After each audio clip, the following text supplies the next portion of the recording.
Their shared passion for the game remains timeless, and the pursuit of gridiron glory unquestioned.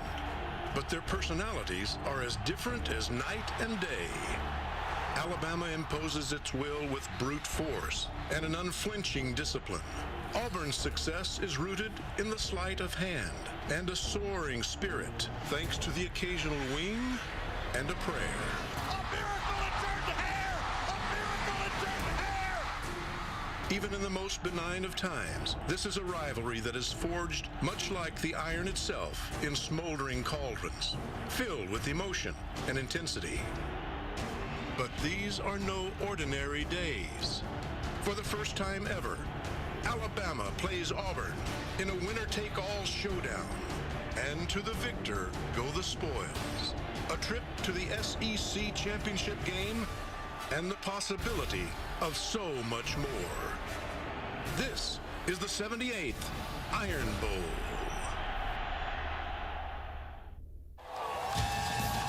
There is a huge gathering of fans outside Jordan-Hare Stadium this afternoon, while the Tigers make their traditional Tiger Walk to come inside Jordan-Hare.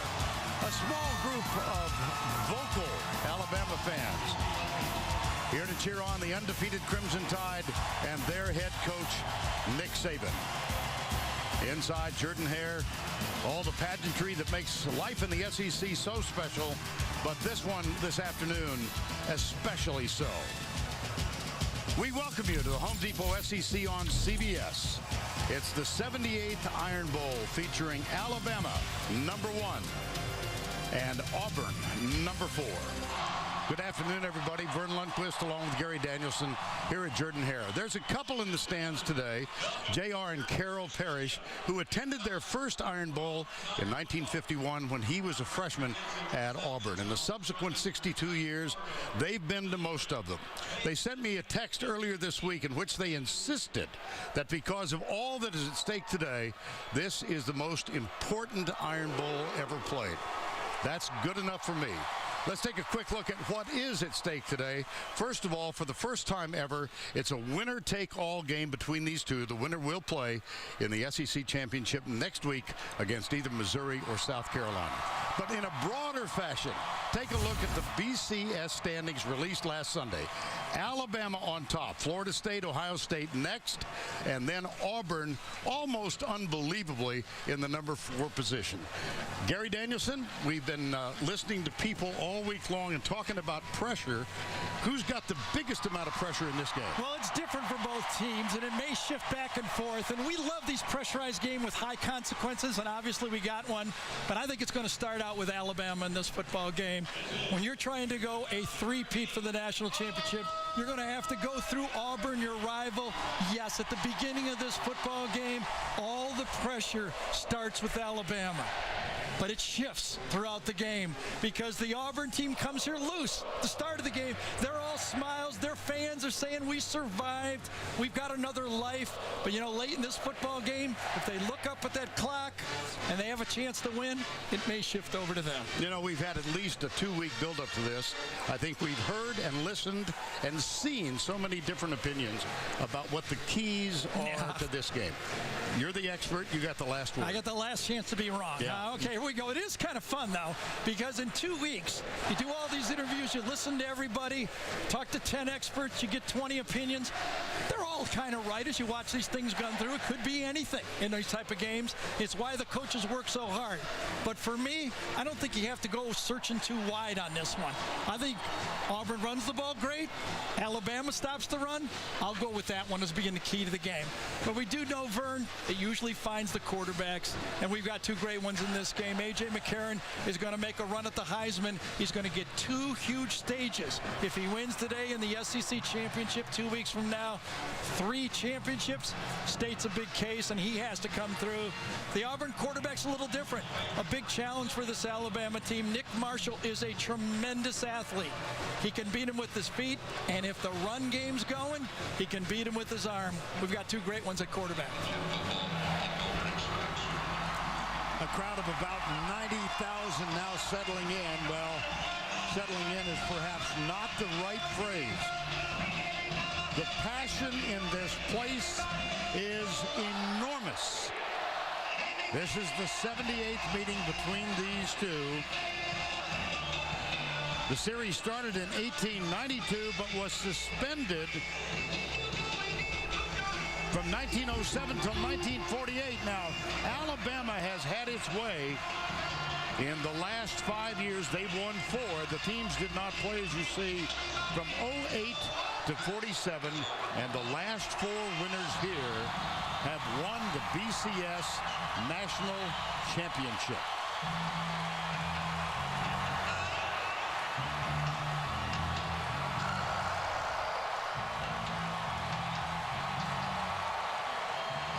First on the field, Alabama. Almost simultaneously, here come the Tigers of Auburn.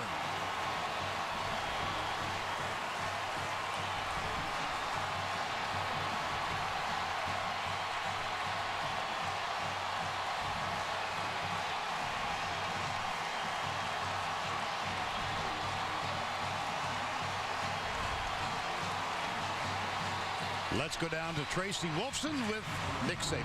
Thanks a lot, Vern. Coach, we know the hype that went into this one. We know how loud this stadium can be, but we also know how many big games your team has played, and how can that help you here today?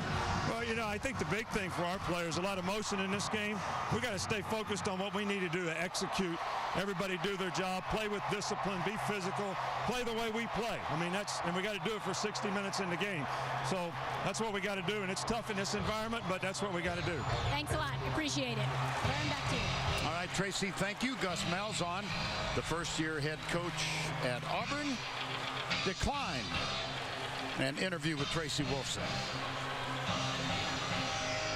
Back with the kick after this. The Home Depot SEC on CBS is sponsored by the Home Depot. The Hobbit, the Desolation of Smaug. K Jewelers. And by Chick-fil-A.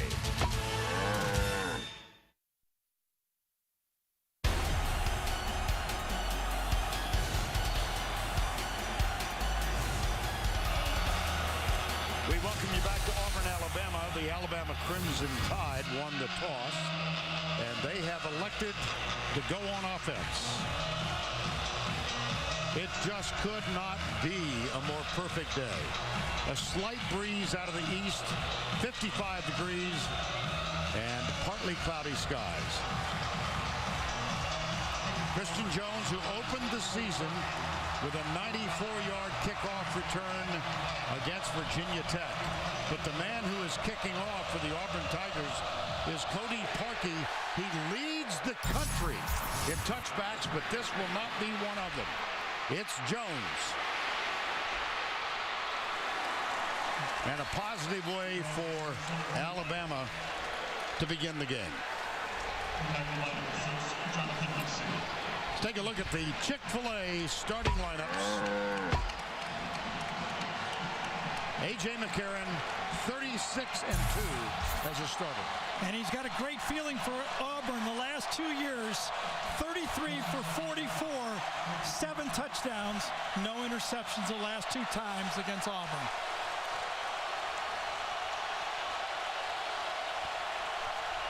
Three wides, top of the screen. That's Vogler, the tight end, who sets tight right. McCarron out of the spread. The handoff to Yeldon. Huge hole up the middle. What a start for the Crimson Tide. 31 yards. Alabama shifted right, unbalanced, and Austin Shepard just blew his man right past the hole. And a first down at the 45-yard line. Yeldon over 1,000 yards. Again this season, he did so as a freshman, and this year as a sophomore. Amari Cooper in motion to the right side. Four-man Auburn rush, quick screen. It's Cooper. you've met A.J. McCarron. Let's introduce you to the remainder of the Alabama offense. The Quanjo brothers on the left side. Ryan Kelly hobbled a little bit, but he will get the start today. That was a game-time decision. Steen and Shepard in the backfield. It's Yeldon, and the wideouts are DeAndrew White, Cooper, and Kevin Norwood. First down, 10. This time Norwood and Cooper are near side, with Cooper in the slot. And that's Norwood, I beg your pardon. Cooper's the outside man. Try Yeldon again. Ladarius Owens, one of the frontline defenders for Auburn. Ford, who's had a terrific season as a pass rusher. Igwe, Wright, Owens. Mackenzie Holland, Therese is the star. D. Ford has helped save 2 significant wins, most recently with a last-second tackle on Aaron Murray to end.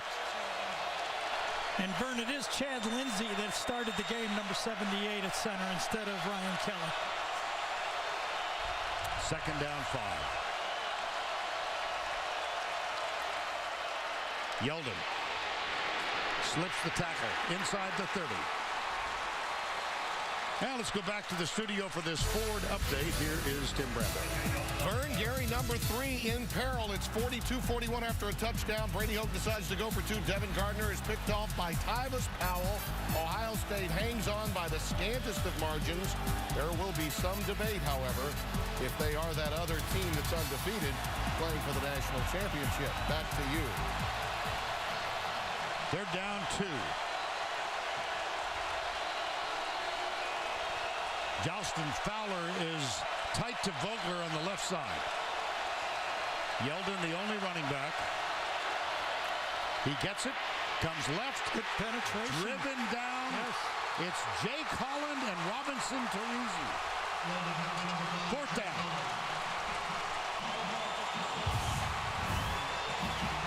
One of the questions was, could the undersized Auburn defensive line stand up to the strength of Alabama? On that 3rd and short, they did.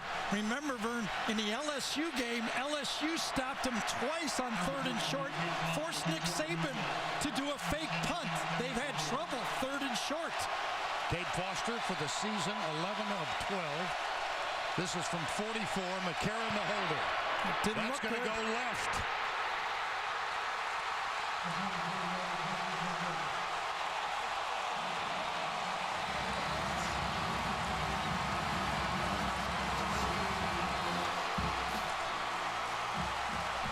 This looked out of sync.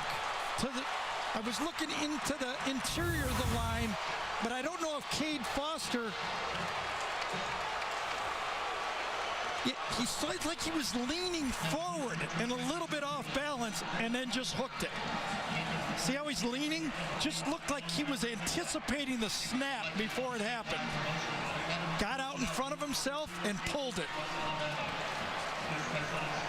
That's only his 2nd miss of the season. Alabama starts strong, comes up wide left. We are still scoreless in Auburn after Cade Foster of Alabama missed to the left side. Let's introduce you to the Chick-fil-A starting lineups.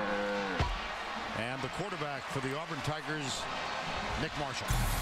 Well, they say he can't throw. I don't want to say he can't do anything. He's an elite athlete. Of course, Auburn needs to run the ball to help him, but he's got a big arm. Let's take a look at the offensive line. Robinson at left tackle is a terrific athlete. Down at the bottom, Ricardo Lewis, wide receiver, star of the prayer at Jordan-Hare. He made an extremely difficult catch on a tip ball to help win the Georgia game 2 weeks ago.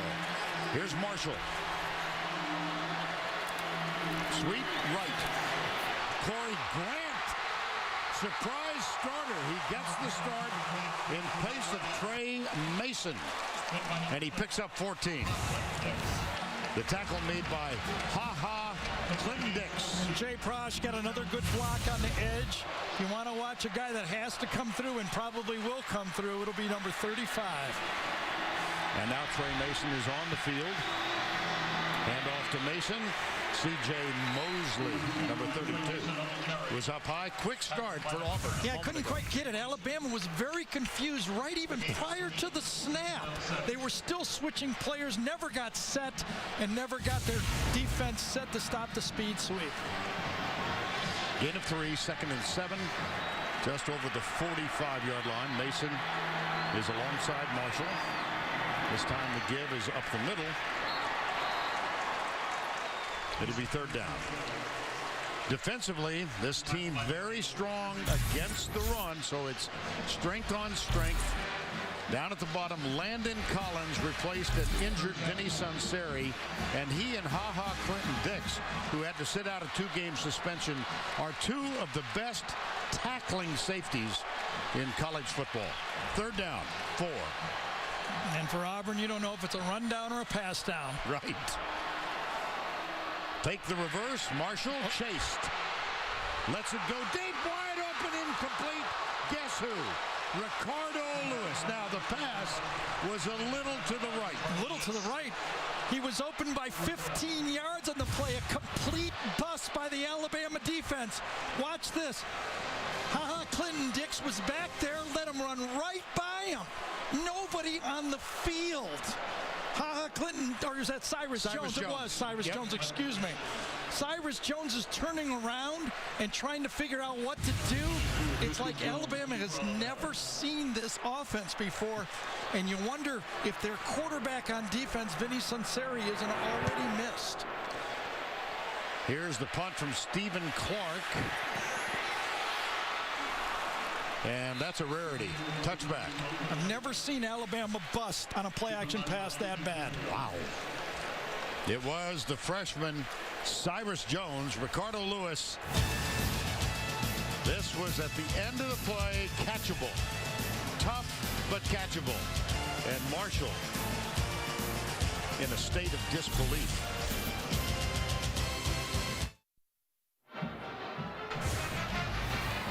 The last drive, the opening drive for the Alabama Crimson Tide, Jerry started off with this huge run by Yeldon. Well, remember, Alabama won the toss and took the ball. And they were trying to make a statement in this game that we're going to run it and kind of probe that weakness for the Auburn defense. But they got to stop on 3rd and short, and then a pulled field goal. You know, we talked about in the open that the pressure was on Alabama, and Nick Saban said to Tracy, we just have to do our job, read our keys, and concentrate. So far, Alabama is showing they're feeling the pressure. 1st down 10, 2nd possession. Yeldon McCarron under center this time. Quick setup, comes left. Amari Cooper. Cooper bothered by a bad toe most of the season. Had 1,000 yards in receptions as a freshman. Far short of that this year. Well, he's the fastest receiver. Alabama people say that he's the closest they've had as the game breaker, like the Julio Jones type receiver. He really hasn't lived up to that Julio Jones level in my mind. McCarron was recalling earlier with us. His first completion was to Julio Jones, and his first touchdown was to the same. Yeldon, not much. Carl Lawson, number 55. Well, A.J. McCarron has had a terrific career at Alabama. 36-2. Most impressive is 13 interceptions in his career and 977 pass completions, pass attempts. 3rd and 3. D. Ford, Vern, is on the right side of the Alabama offensive line. He's matched up against Austin Shepard. McCarron. Norwood can't hang on. It was inaccurate, though. He had him wide open, and McCarron did not put the ball on the chest of the receiver. And you saw McCarron go right to Norwood and said, that one's on me. Easy slant, has him wide open, and it's behind him. On those short throws, it's very difficult for the wide receiver to react on those balls, and that's a bad throw by McCarron. That brings on Cody Mandel. Well, that's 2 players we've had, one on either side, that look like wrestling referees. 1, 2, 3. You're done. 4th and 3. Mandel averaging 47.3 Chris Davis has a punt return. Oh, it's bobbled. Tipped. How about that? Davis hops up. My goodness, he dropped the ball. Is Alabama tight or what? Ryan Smith is going, my goodness. What was I doing? I should have blocked it. He goes to hold it. Now watch him just drop it. Ryan Smith delayed and then almost, he tipped it, but he should have eaten it up. Yes. My gosh. And he's got a glove on it. Vern, it's almost summer-like out here, and he's wearing a glove. A tight Alabama football. I suspected it, but boy, they are tight. Take a look at the other end. Chris Davis. It bounces. Yeah, I'm not quite sure why they whistled it dead. Me either. No fair catch. It must have been an inadvertent whistle when they stopped it. Good stuff.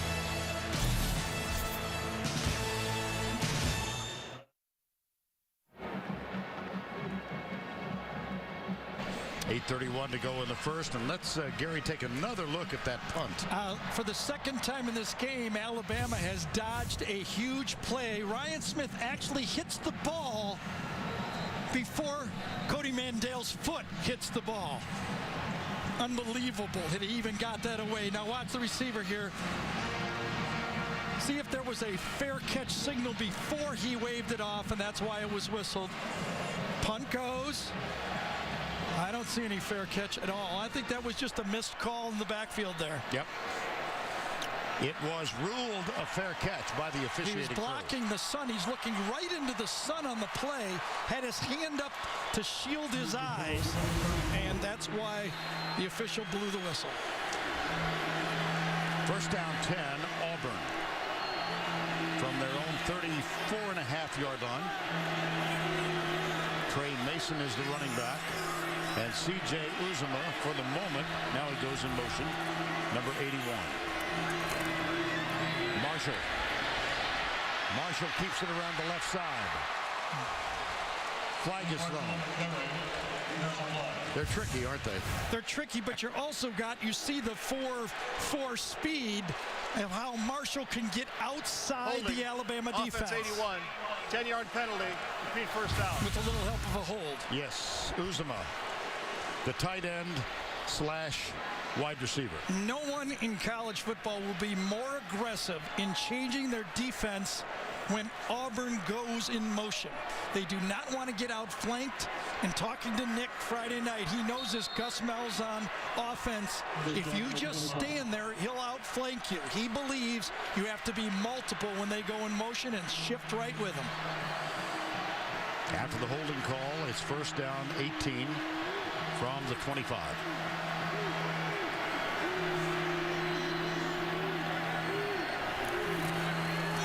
Quick flip, right side. Ricardo Lewis, number 5. And he is double teamed at the lead tackle, Jarek Williams, number 20. Alabama loves to go with their nickel defense, and their nickel defense means they bring on another safety. That's Kirby Smart right there. They're actually playing 3 safeties. All of them are great tacklers. Landon Collins and Ha-Ha Dix. Clinton Dix being the other 2. And again, Vinny Sunseri, another sure tackler, is on the injured list for the year. Nick Perry, they lost as a safety very early in the season. 2nd and 16. Gus Malzahn calls all the plays from the sideline. Everybody looks over. They got cards, but Gus actually signals to the quarterback. That's Marcus Davis, top of the screen. Timeout called. Play clock was winding down.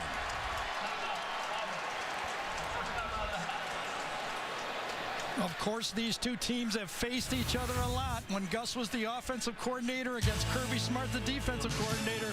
But they're both not used to seeing those kind of plays earlier.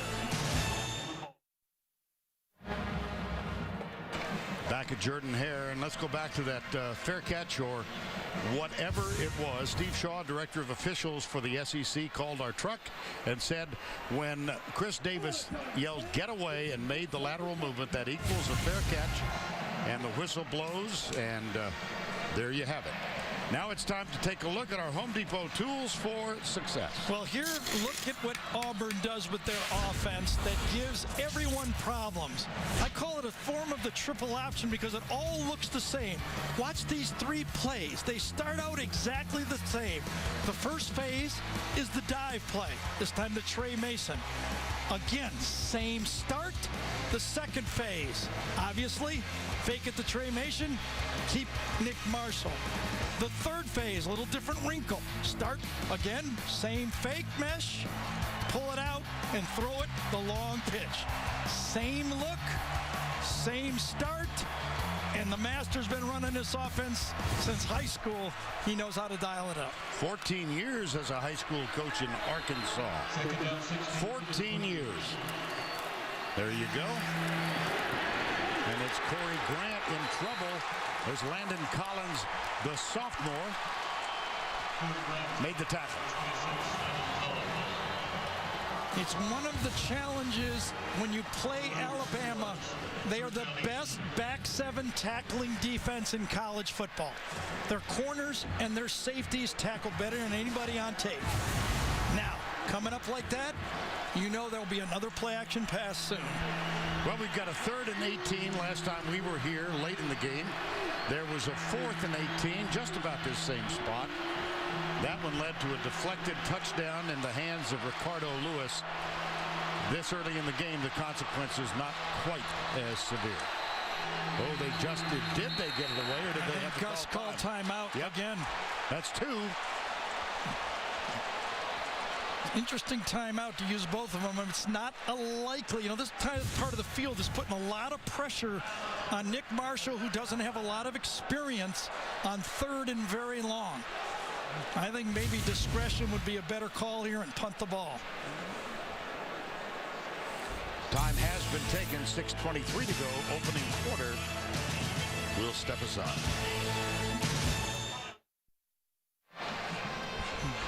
See more of today's game with the all-22 camera angle exclusively on CBSSports.com. Watch all the action live now at CBSSports.com/SEC. So 2 timeouts taken by Auburn, and we're only halfway through the first quarter. And this is the dangerous down, 3rd and long. Auburn throws the ball, well, on 4th and long. Yeah. No, but on 3rd and long, they better be careful. They are not built for 3rd and long, especially backed up like they are now. And Kirby Smart, the defensive coordinator for Alabama, has gone with 6 defensive backs. 3rd and 18. Bit of a low snap. Marshall rolls out to his right. Drills and got him. Sammy Coates. How do you do? In the orchestrated play, the called play, nothing there. But Nick Marshall gets outside the pocket, and that's the breakdown. That's a gain of 21. They go quickly after the made first down. Mason darts left. Coates, who's averaging 22.7 per catch with a 21-yarder. Got outside, broke down the defense. And back live, here's Mason, little stutter step behind the line. He doesn't get much. Ed Stinson, number 49 for the Crimson Tide with the tackle. Auburn has never, in the 2 games, we did the 2010 game at Alabama when they beat them and won the national championship. They only ran 61 plays, did Auburn, in that football game. They never really got the up-tempo game going. 3rd down 2. You have to make first downs to get the up-tempo going. Reese Dismukes, the center, over the ball.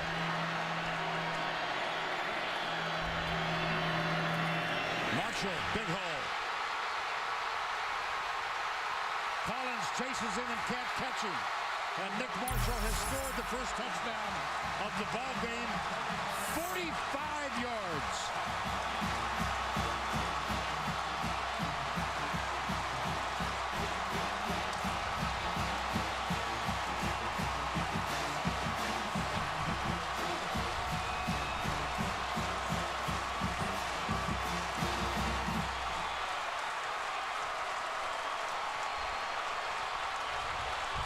Looks like they're going to try for 2. They always line up that way. Check out the numbers. Okay, gotcha. And then if it's not there, they kick the extra point or fake it from here. Ryan White, who was the deep man, is also the holder. And here is Cody Parkey. 7-0 Auburn.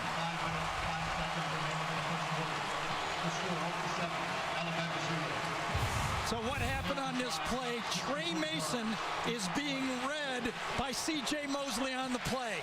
You run the play just as we showed it before. The keeper, Mosley, runs himself out of the play. Doesn't even have to be blocked. A wide open hole. And nobody's going to catch this guy. He's an elite athlete. And Greg Robinson with the block on Jeffrey Pagan helped clear the way.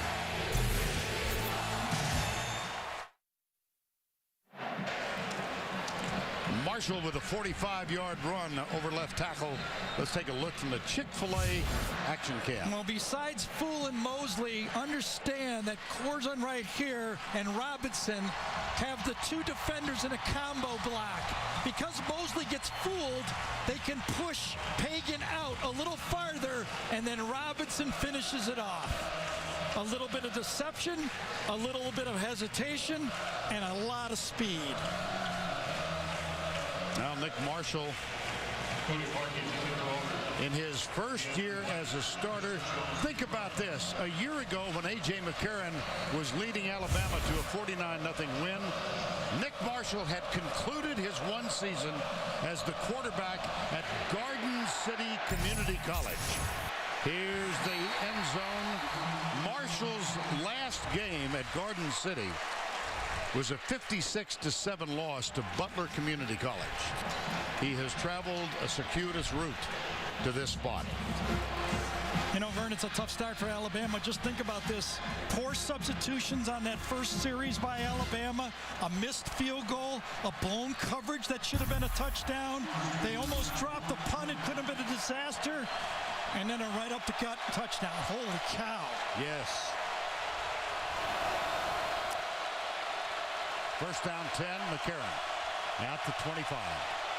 Amari Cooper in motion. Yeldon gets 5. Jermaine Whitehead, number 9, makes the tackle. Well, this Auburn defense is giving up 255 yards a game passing, 98th in the country. But 4 different teams has run for more than 200 yards against the defense. What does Alabama choose to do? Because right now they have to believe they're going to have to score. 2nd and 5 here. On their opening drive, they missed a 44-yard field goal and then had a bad punt. Here's McCarron. Right through the hands of DeAndrew White. 3rd and 5.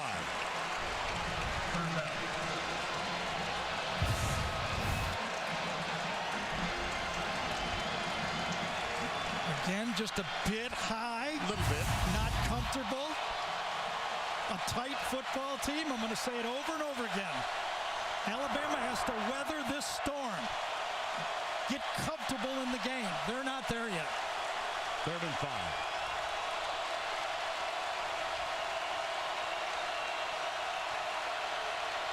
Blitz. McCarron across the middle, crossing pattern. White short. Well, let's see. They're spotting it right at the line. Yeah, Jonathan Mincy made a nice tackle on the play. It's a trademark play, crossing routes. Hit him. Mincy makes the tackle, but it is 4th and very short, and they're going to line up in punt formation. Yeah, no measurement. Here's Mandel. Chris Davis is deep. And he goes even deeper. As we said, Mandel averaging 47.3. This is only his 35th punt of the season. This is a fair catch call.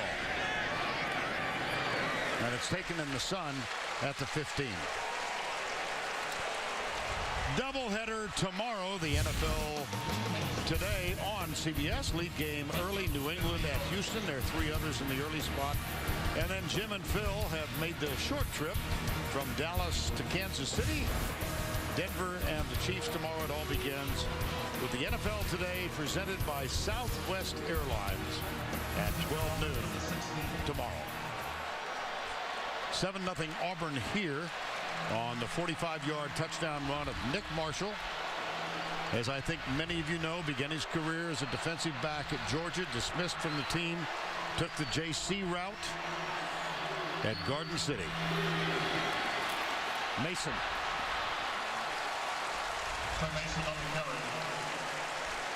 One of the things that you can watch in this game, if you're here in the stands, is the 2 coordinators, basically Kirby Smart against Gus Malzahn.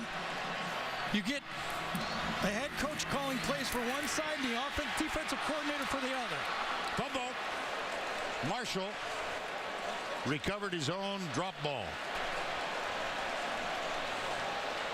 Got a first down. They're going to go fast. Another one of those keepers picked out that time with his Trey DePriest, I think, is the guy who got his hand on it. Twice. First down 10 at the 29. 2:45 to go. Kirby against Gus. They will both change and switch plays throughout the drive. Pointing down means run it. And it's Mason again. Mason somewhat controversially in this game a year ago with the thing decided 49-0. Carried the ball on a final play to go over 1,000 for the year. No such problem today. He's well over 1,000 already. Well, already this Alabama defense, so good against the run, has given up a 45-yarder for a touchdown. I've talked to so many coaches that say they read the alignment of number 35 Prosh to take him to the play. Marshall chased and dropped. Jonathan Allen, number 93, gets credit for the sack. True freshman. Jonathan Allen is one of 3 true freshmen that played for this defense, but he was chased out that time by Xavier Dixon, wasn't he? Yeah. Dixon made the play and Allen cleaned it up. And so 3rd down 12. Kirby Smart has made his personnel adjustments defensively. Now 3rd and 18 on the last drive. They found Sammy Coates for a 21-yard gain. Sweep right. Mason. Ouch. Wow. Denzel Duvall, number 30, led that one. Jarek Williams was there. It's as successful as Auburn has been running right at this defense. One of the reasons is they're willing to run the speed sweep. They're spreading out that Alabama defense and then attacking them inside. They can't stop doing either. You have to attack Alabama all over the field. I think Gus is doing a good job of keeping Alabama defense off balance. Stephen Clark is on to punt. Auburn's punt return has allowed only 4 returns all year for 4 yards. And here's another fair catch taken by Christian Jones. That's a remarkable statistic. The punt travels 43 yards. Monday on CBS, People's Choice Award, easy for me to say, People's Choice Award nominee Melissa McCarthy and Billy Gardell star in a new episode of the hit comedy Mike and Molly, Monday at 9, 8 Central, only CBS. We had a nice conversation with the veteran defensive coordinator from Auburn about saying, listen, they're going to hit some passes on us, but their big plays come from play-action passes and running the ball. We can't lose patience and try to make big plays. Just stop the run. Gary's talking about Ellis Johnson. Here's a deep ball right side. He's got him open. Incomplete. Amari Cooper and Jermaine Whitehead. It looked like Cooper had a half a stride. He did. I thought A.J. waited too long on this pass. Watch how Amari Cooper never has to accelerate. He has to slow down. If that's out there, he would have scored. He actually pushed off on the play, and it was probably underthrown by about 5 to 6 yards. Second down and 10. Kenyon Drake is the running back now. He's the speedster. He spells T.J. Yeldon with regularity. Second and 10. Auburn showing a blitz. They're coming from the corner. Kenyon Drake breaks around the right side and is out across the 40. Yeah, that's what that same formation they used when T.J. Yeldon hit the long run. Unbalanced line and then run the inside play very effectively. The injured Auburn player is Ryan White, number 19. Ouch.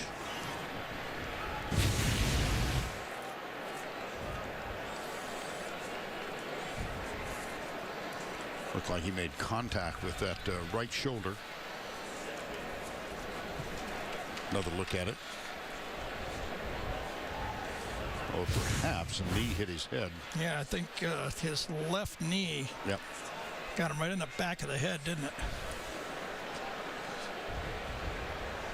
Yep. Yes, that's exactly what it was. Your spotter Butch Baird is on his game today. He always is. That's why he makes the big bucks up Yeah, here. well, don't say that, because that's going to upset David Moulton and Chuck Gardner, who are also helping us out. That's an early pop, by the way. Ryan White. That's a good sight to see. Trotting off unaided.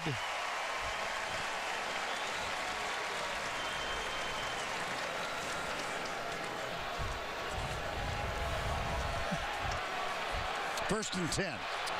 Now, Tracy will update us on White, but he appears to be okay. They'll do concussion test, of course. Read an interesting quote from AJ this week. He said, "I think we play best when we play fast." They're starting to do a little bit of what Aaron Murray did against Auburn. No huddle spread. Draw play, and it's Kenyon Drake. And we have reached the end of one, a 45-yard touchdown scamper by Nick Marshall for the Auburn Tigers. And they've trailed just once in the previous 15 games after the first quarter. They won 18 in a row on the road or in neutral sites. We're back after this message and a word from your local station.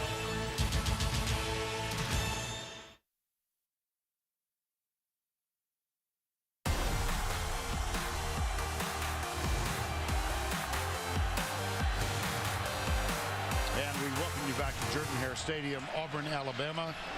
Just a moment ago, Bo Jackson, one of the greatest athletes ever in collegiate athletics, and of course a star here at Auburn. Happy birthday to Bo, his 51st birthday today. That does not help me feel young. Looks like he could still suit up, doesn't he? No kidding.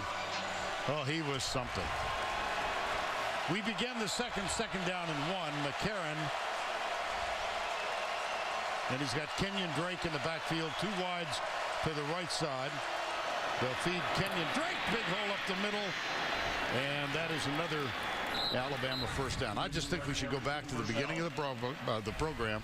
And Gary, you said the pressure was on Alabama. It's been manifested here. They're the tighter team. A.J. McCarron's feeling it. They're all feeling it right now. But you have to give Auburn credit. They're averaging 320 yards rushing a game.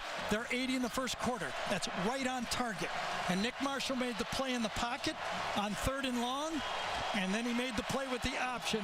Right now, Auburn is doing it exactly the way they want to do it on offense. Let's see if Alabama can answer. Blitz coming. Play action. McCarron's down.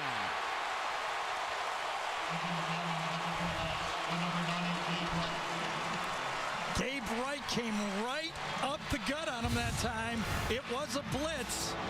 I think that's Gabe Wright there. Yes, he gets handed off. A missed assignment by the offensive line. It was just a middle linebacker blitz, and the Alabama offensive line did not handle it, turned somebody completely free. They had given up only 5 sacks in the last 9 games, had the Alabama offensive line. That's the first today. They gave up 4 in the season opener against Virginia Tech. It's 2nd down and 16. Straight 4-man rush. McCarron left side. Christian Jones. Incomplete. Boy, there's nobody helping him out either, is there? I mean, this is a ball that I think Christian Jones, we've seen Alabama players make this catch. They got to come down with a couple. You got a team on the road starting to feel a little bit like 2010 when Auburn couldn't get started in that game when they were feeling the pressure. They finally found their way, obviously. But right now, nobody's making a big play for Alabama. Alabama 0 for 3 on 3rd down conversions. A big one here, 3rd and 16. 3 down for the Tigers. They bring 5. McCarron, crossing pattern. DeAndrew White, number 2. Tackle made by Jermaine Whitehead. Yeah, a little bit by the umpire, too. Yeah. The ball went exactly where Auburn wanted it to go. A quick slant, but then White goes, oh, he had to dodge the umpire, and then couldn't dodge the 2 guys. Whitehead makes the tackle. 4th and 7. Well, let's see what they're going to do here.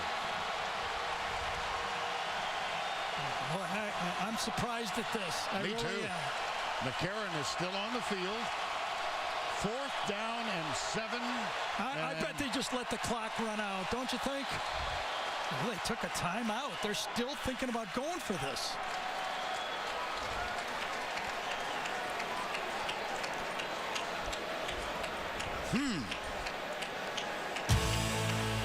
McCarron and Saban. It's 4th and 7.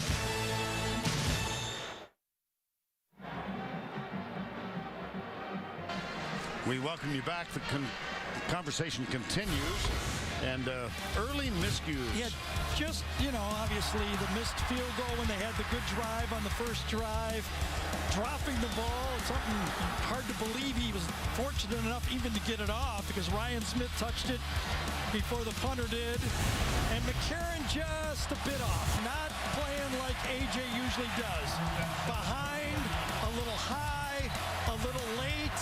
And then when he needs a little help to the outside, the only guy that comes through for him is Lee Corso in the background right there, picking up the ball in the background. Well, I saw this morning that he did pick Alabama to win it. Well, how about this decision? It is odd now. Remember, they could take a 5-yard penalty and punt. Do they try to draw them off or they run in the play? Oh, exactly what happened. How about that? Because they could take a 5-yard penalty and just punt afterwards. 4th and 2 isn't as bad to go for it. D. Ford's pointing to Alabama. Offside. Defense number 30. Unabated the quarterback. 5-yard penalty results in a 1st down. Matt Austin is our referee today. That's a big mental mistake by senior D. Ford right there. Because now, 4th and 2, you like it a lot better than 4th and 7. And here come the big guys in. Yep. This is the ultimate jumbo package. Brian Vogler, number 84. Justin Fowler, number 45. Vogler at 260. Fowler at 250. Kenyon Drake is the runner. 0 for 4 so far. I don't think they're in the right formation. They had to call time. They're going to have to. That's the 2nd time out in this drive. Right from the start, A.J. McCarron was trying to move guys around. They break the huddle. Now watch McCarron right away. Wait, you're on the wrong side. He starts pointing. O.J., you're on the... Wait a second. Now I'm not... I got to take a timeout. Please direct your attention to AUHD and conclusion of the... You think this pleased Nick Saban? Not quite.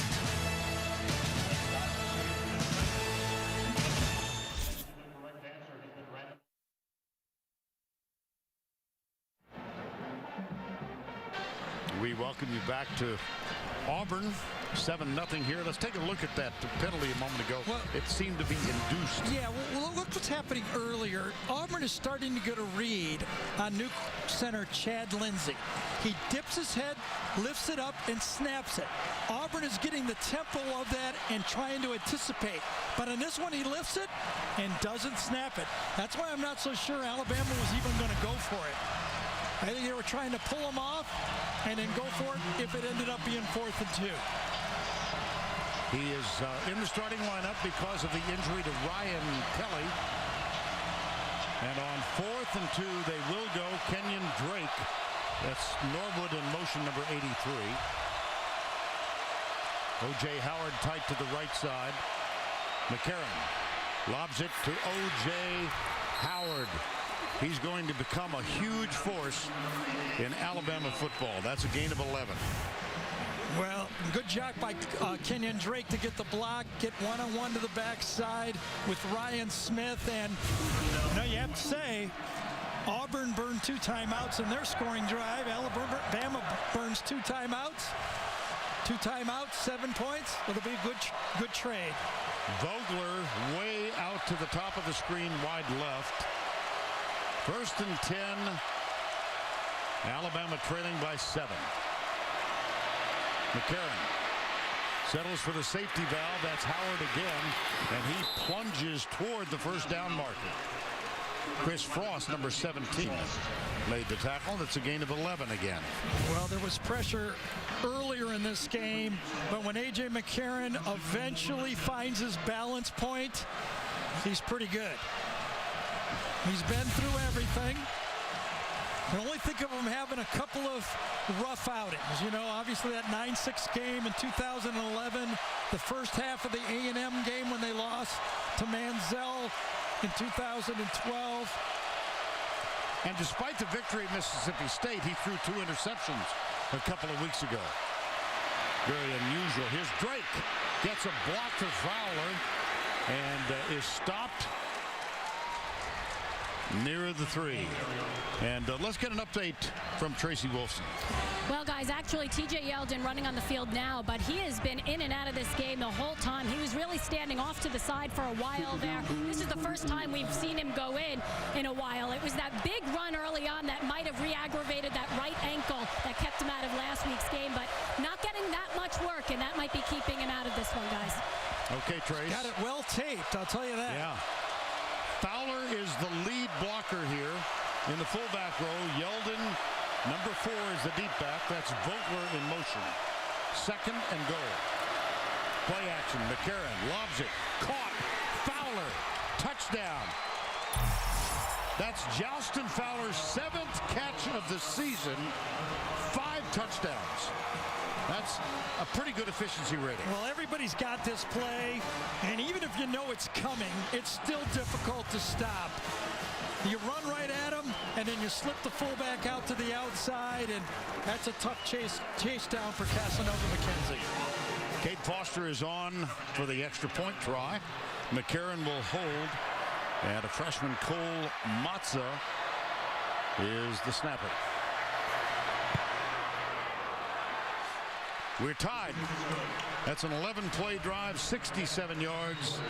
Took just under 5 minutes. Well, this was aggressive calling by Nick Saban, and it came through.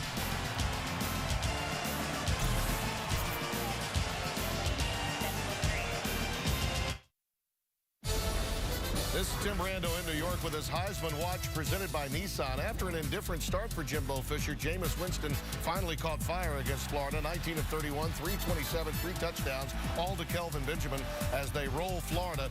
Tonight, Johnny Manziel and A&M will try to keep Missouri out of next week's SEC title game. Taj Boyd will do what he can to keep Clemson's BCS hopes alive. Let's get back to Vern, Gary, and Grayson. And the one figure on that page that kind of snuck into everybody's awareness is Andre Williams of Boston College. A nice piece I saw on him on this morning. Yep. About he's putting up November Barry Sanders numbers. That's right. And that's pretty strong. Yeah.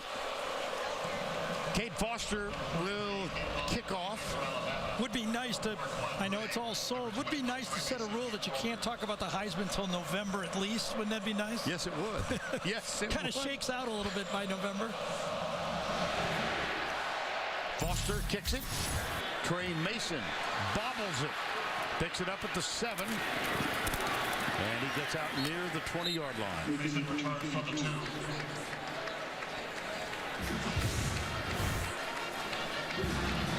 Here is Mason, who has a kickoff return for a touchdown this year, but it's not going to happen that way. And Reggie Ragland ultimately made the tackle, number 18.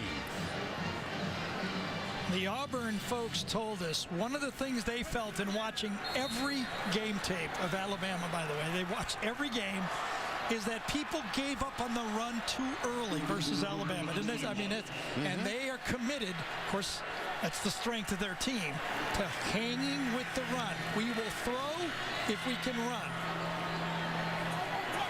And so far, 81 yards rushing. This is Mason coming to the left. That's popped out after he was down. Landon Collins, number 26, made the tackle. Jarek Williams is going to trot over to the near side.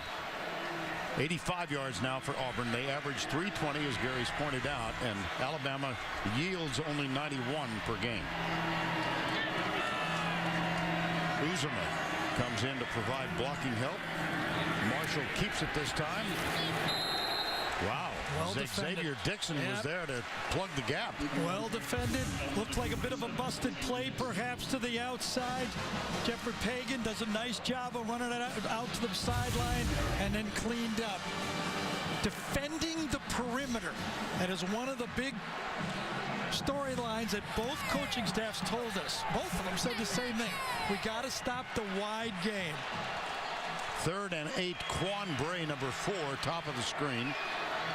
This is Uzuma up on the line in the slot, and the pass goes to him. Boy, he is popped. Jarek Williams was there, and so was C.J. Mosley. But Uzuma held on. It's a gain of 10. Boy, this is very close, by the way. Hits him, I think, in the arm, in the chest, though. Big slant. Yes, good placement. Yep. Good placement by Mosley. Well, oblique reference there to the new targeting rule. Yep. It was, we had a chance to chat. Here's the play. Left side, Mason. Commissioner Mike's, oh, is it down or out? It's going to be close. Sure is. Yes. Yeah, Landon Collins recovers the fumble. It's going to be very close. Landon Collins caused it, I believe, by ripping it. Yes, that ball's out. That's going to be held up. Alabama football. Agree. What a job by Collins. C.J. Mosley on the tackle. Collins goes for the football. Call on the field is fumble.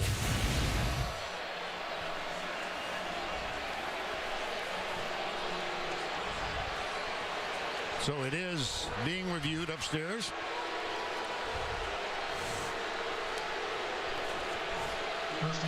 Auburn better be ready for the play action pass now. Robert Rouget, the play stands. No announcement.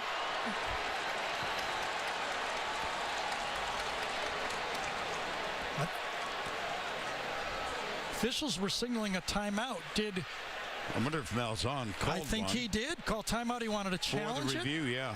The Auburn head coach has called a timeout to challenge the ruling of a fumble. You know, I think he reacted, number one, to the crowd and the Jumbotron right up here. He saw it, and I think we got a better look at it. Yep. And I think this is going to stand. Before his knee comes out, I think the crowd was looking at this one with orange and blue eyes. And that ball is starting to come out before the knee hits the ground, in my mind. Robert Rougeau is the replay official. It's out. He put his right hand down, but I don't think he got his forearm or elbow down. After review, the ruling on the field is confirmed. Auburn will be charged their third and final timeout of the half. They will have no more challenges throughout the game.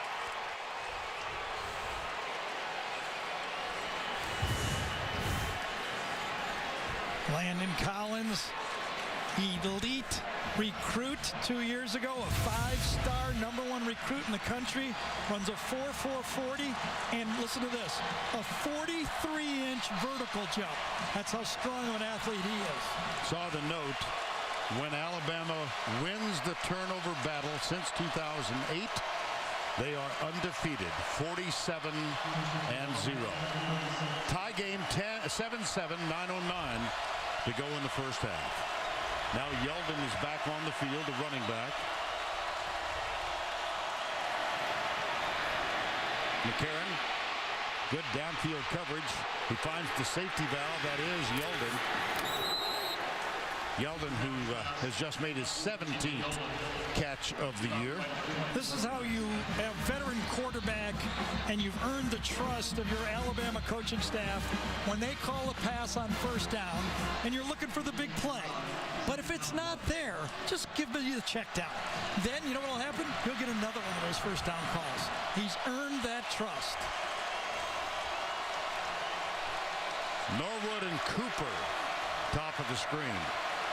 O.J. Howard, the tight end, starts this way, then goes back left. They feed it to Yeldon. He is caught behind the line. Casanova McKenzie. Hit by number 8, Casanova McKenzie. Oh, Casanova McKenzie, number 8 from the backside, ends up making the play. Cyrus Quanjo, number 71, kind of trips him from behind while he's blocking. Yeldon doesn't look loose. I think Tracy's right. That right ankle isn't 100%. 3rd and 2. As the game goes on, it could loosen up, but right now he doesn't look normal. Fowler sets up as the fullback.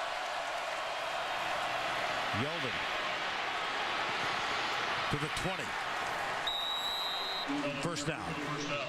See, this is where that offensive line starts to make an impact. Fowler gets his fit on Jay Collin, number 45 on 5. Cooper blocking downfield. Methodically, those zone blocks. They're not as maybe power-oriented as we've seen the last couple of years, but very efficient that offensive line is. Again, it's Chad Lindsey at center, replacing the injured Ryan Kelly. And you've got the Quanjo brothers on the left. And then Anthony Steen and Austin Shepard on the right side. First down 10 at the 20 in a tie game blitz. Up the middle, good pickup by Yeldon. That's caught, touchdown, Kevin Norwood, Mr. Reliable for the Alabama Crimson Tide. Well, we were talking about somebody had to help him out and make a catch. Why don't you go to the guy you've been doing it with for 4 years? Collins set it up with the fumble recovery. He ripped it out as well.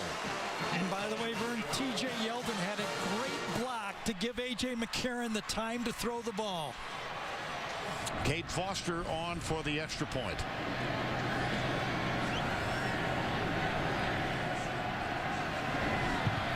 Ooh. Cuts it inside the left upright. 7 minutes and 12 seconds remaining in the second quarter.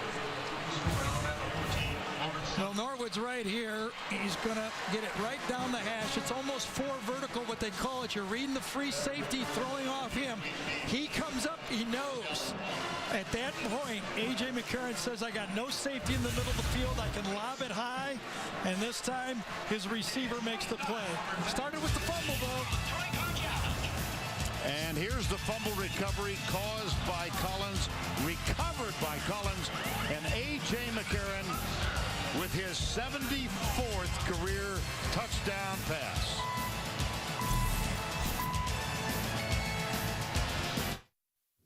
Tim Brando in New York, coming up with the Geico halftime report. Spencer Bryan and I will get you caught up on all of the action, including history made by Duke today. They win 10 for the first time ever, claim the ACC Coastal as Marquise Williams is picked off by Devon Edwards. Now back to the Iron Bowl. All right, Tim, thank you. 14-7 after the first turnover of the game, recovered by Landon Collins. And take a look at the blocking on this touchdown. Yeah, this is what makes it work. It's 6-on-6, 4-man rush, 2 linebackers. Watch the fits right here. 1, 2, 3, 4, 5, 6. 6 different fits. That allows AJ to dodge it. Nice block by TJ Yeldon. No safety in the middle. And finally, a receiver helps out. That's how you do it. Turnover, pick up the blitz, throw the touchdown pass. After starting 3 of 7, McCarron has now hit his last 6 passes. We've made the point, 36-2 as a starter. The 2 losses, 9-6 in overtime at home to LSU, and a year ago at home to Texas A&M. You think he doesn't play well on the road? He plays well. You got it. Wow. He's pretty good at home, too. Yeah. This one a deep kick, touchback. Trey Mason. Well, it's time now for the Aflac trivia question of the week. Aflac. If you are either an Alabama or an Auburn fan, you got this one right away. Which 4 Alabama cities have hosted the Iron Bowl? Now, if you live in Cheyenne, you maybe not know this, but we'll have the answer shortly. First game played here between these two was 1989. They played in Birmingham for much of the time. And Paul Bryant famously said, I'm not going to go down. I'd rather play Texas 10 times than go down and play that Cal College. They played here in '89. Pat Dye was the coach. And he said getting Alabama to play here was like tearing down the Berlin Wall. This is Trey DePriest on Ricardo Lewis. Boy, Auburn swore they were going to stick with the running game and not try to finesse Alabama, and they've come out of their shell a bit. I'm surprised. Gus Malzahn. By the way, that's double bubble. Estimated by somebody that he chews 25 pieces per game. You know, the interesting thing about this matchup, you were talking about it since 1989, when they did play that first game here. The series is 12-12. Right. This is the 25th game. So pretty even. You don't have a good rivalry if it's not pretty even. Second down, 13.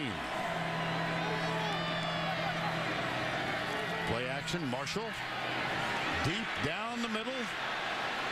And that one's going to be overthrown. It was intended for Sammy Coates, who's got such great speed.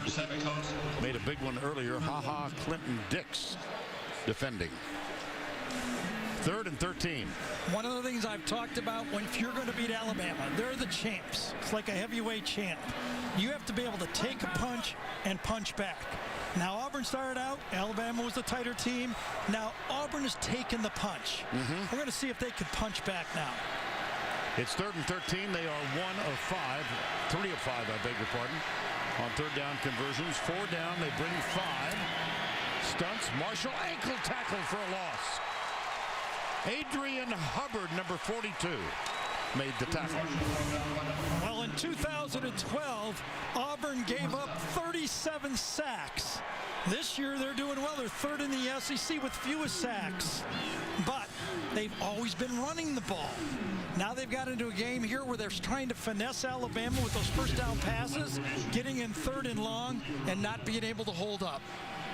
Now here is a study in strengths as well, special teams. Stephen Clark with only 4 returned this year. Christian Jones is back. He has returned 2 for touchdowns. And he's going to let this one bounce. So that punt return coverage average for Auburn continues to be excellent. Let's go back to the studio for this Ford update. Here's Tim Brando. Well, we were talking, Vern, about Baylor being the Cinderella story of the season, but right now TCU, who's struggling, has the lead. Trayvon Boykin to Ladarius Brown, 21 yards. Horned Frogs lead at 17-13 over the once-beaten Baylor Bears. Back to you. Thank you, Tim. First down and 10. Alabama. Here's that unbalanced formation that they've ran 2 big running plays from right up the tackles for Auburn. Yeldon is the running back, 3 to the wide right side. Yeldon goes left. It's 3 of them. Yep. That formation is giving Auburn problems. Why do you think? I have no idea. It has to be something new for Auburn. Remember, we talked to Ellis Johnson. He said, we're very concerned about getting outflanked. Well, 3 times Alabama has been in this formation. They haven't even tried to outflank them. Ellis Johnson is a defensive coordinator here for Auburn. Twice he has served on the staffs at Alabama, a total of 8 years. So he has a wonderful perspective, does Ellis Johnson, on this rivalry. Blitz, play action, McCarron, short man again. Amari Cooper incomplete. Pass rule incomplete. Intended for Amari Cooper. Second down. Had a chance.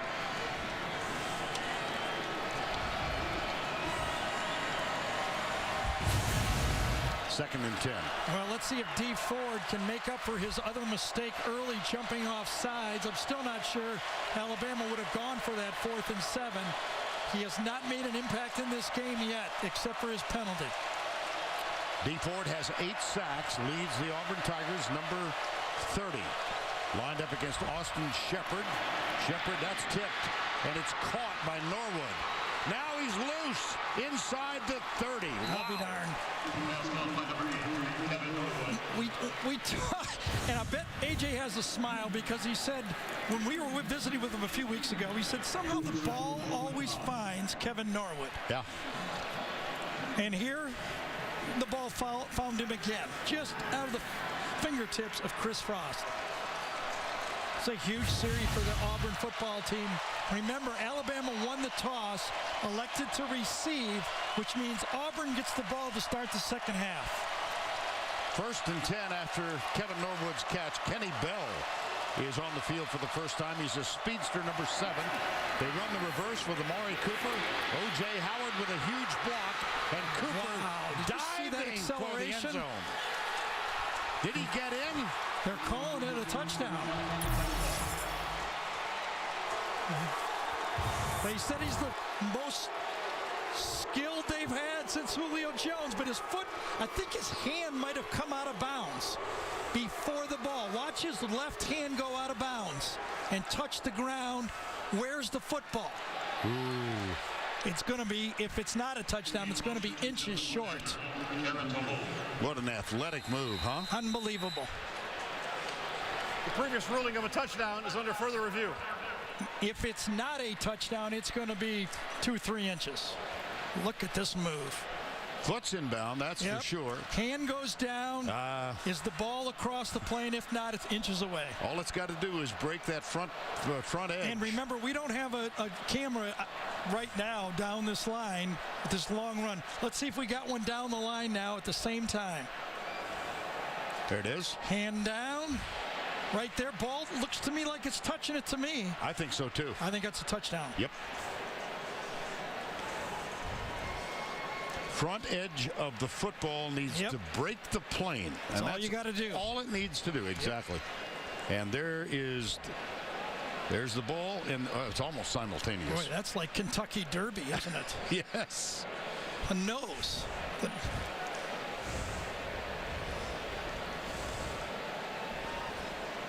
Boy, it happens so, it's inches. Yep. But remember, it has to be irrefutable. It's been called a touchdown on the field. You know, until they started using replay in football, I never used the word irrefutable. The acceleration by Cooper on that play, I guess that toe's okay. Yeah. Bothered him particularly the first part of the year. And we wait for the review. Here's a call. After review, the runner's hand touched down out of bounds short of the goal line. Therefore, the ball will be placed inside the 1 where it will be 1st and goal.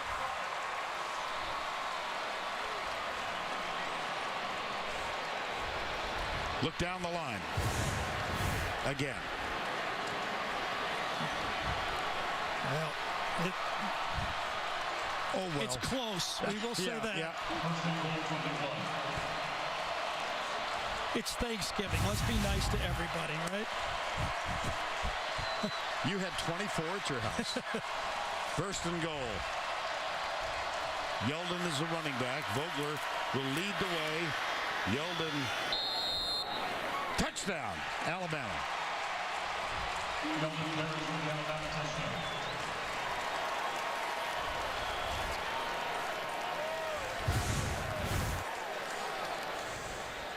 Boy, it was hit right in the backfield that time. It was almost a play made.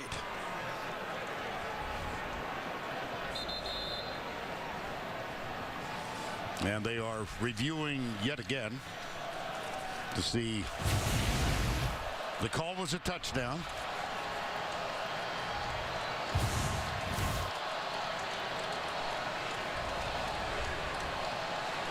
Javier Mitchell, number 16, almost got in the backfield to stop it, but okay, your turn on this one, Vern. On the previous play, neither clock started on time. The game clock will be set at 3:48.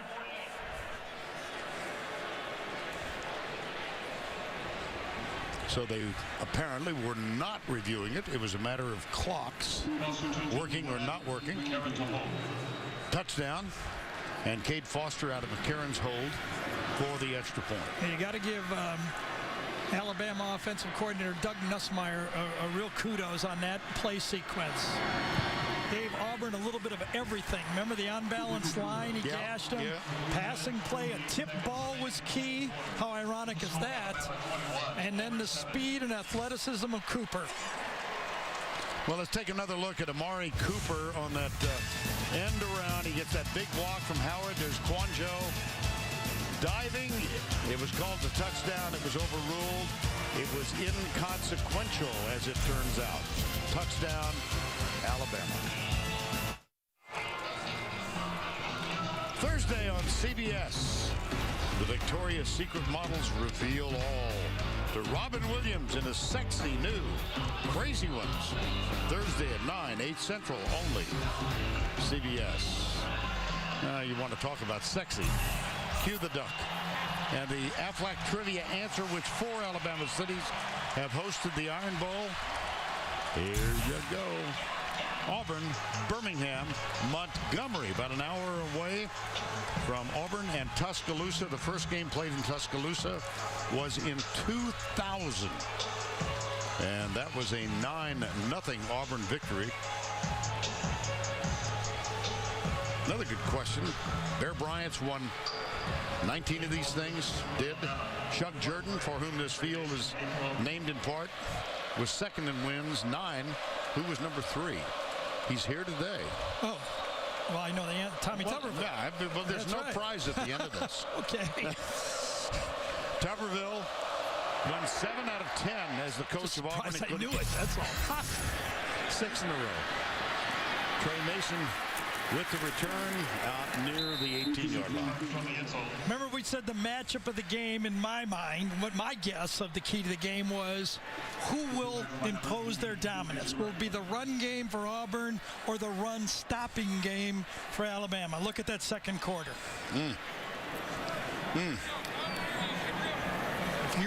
It just felt like Auburn didn't commit to the run. One thing they told us is that they were going to commit to the run and that people gave up too quickly against Alabama. I thought they tried to finesse Alabama too much in that second quarter. 21 unanswered now for Alabama. They were down 7-0 in the early going. There's Uzomah. That's Mason over right guard. Into the arms of Trey DePriest with the tackle. 3:32 to go. And Auburn is out of timeouts. See, look at that positive play. Just mash it up there. Trust your offensive line. First down. Breaks a tackle. Breaks another. Caught from behind by Jonathan Allen, number 93. You know, Alabama's known, as we've said, as one of the best tackling teams in college football, but the backs for Auburn make people miss. That was a 42-yard gain. Here's another gallop for Trey Mason. And I'll tell you, they'll roll it and run plays. Kirby and Gus matching up these two teams. Marshall, he's angry at the officials because they want to go quickly. Right, but they had to get a spot. Gus will hurry him up.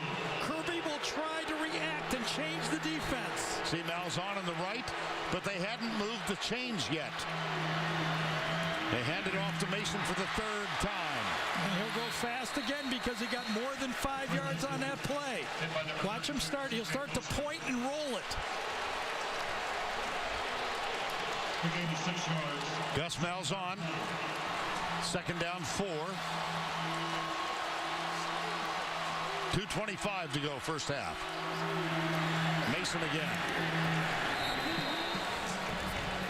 Jonathan Allen seeing a lot of action today, makes the stop. Third down 3. Substitutions now for Kirby Smart and the Alabama defense. And once Auburn substitutes, that'll allow Alabama to substitute. The umpire will stand over the ball. But the run game has saved Auburn. Mason out.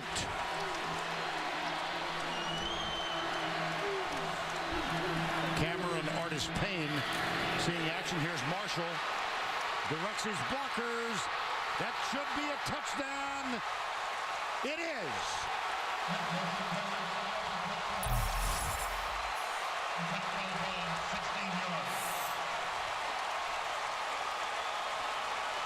Now that's Auburn football. Start out with a run, break some tackles, and that time did the ball get passed? He puts it into his right hand. All you got to do is break the plane.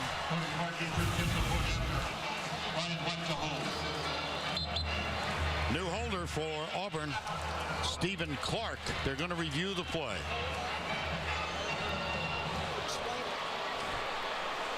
Nick Marshall, second touchdown on the ground in this one, first from 45. Wonder, did he go out of bounds or did he get the ball passed into the end zone?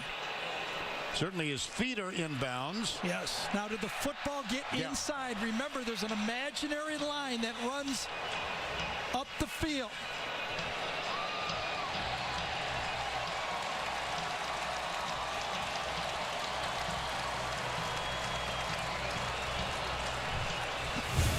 Just a matter of breaking the plane. Yep. Remember, we're just showing you another thing from before when Auburn. There's the plane, and it goes up from there. All you have to do is break the front edge of that line. This was the game at Texas A&M, and to a person, the Auburn Tigers believe that win on the road at A&M really solidified their season. Right down the line. Looks good to me. But we're 1 for 1 up here today. 1 and 1. Now, if you put the two together, one from behind, that it's inside, because obviously the football went past the line eventually. But when it went past the line, was it inside the pylon? I think it's a touchdown. After review, the runner jumped out of bounds at the 2-yard line. The ball crossed at the 1. Therefore, it'll be placed at the 1, where it'll be first and goal. I'm 0 for 2. I'm having a bad day. Yeah. Too much turkey. I thought the ball broke the plane. Boy, so did I. Well, Alabama overcame the call and scored. Gus Malzahn's looking up at the Jumbotron again. Well, first and goal at the 2. At the 1. At the 1, I'm sorry. Yep.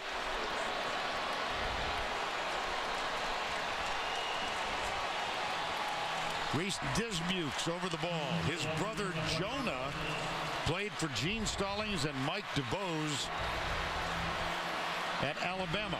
There's number 50, Dismukes. Low snap. They feed it to Trey Mason, touchdown.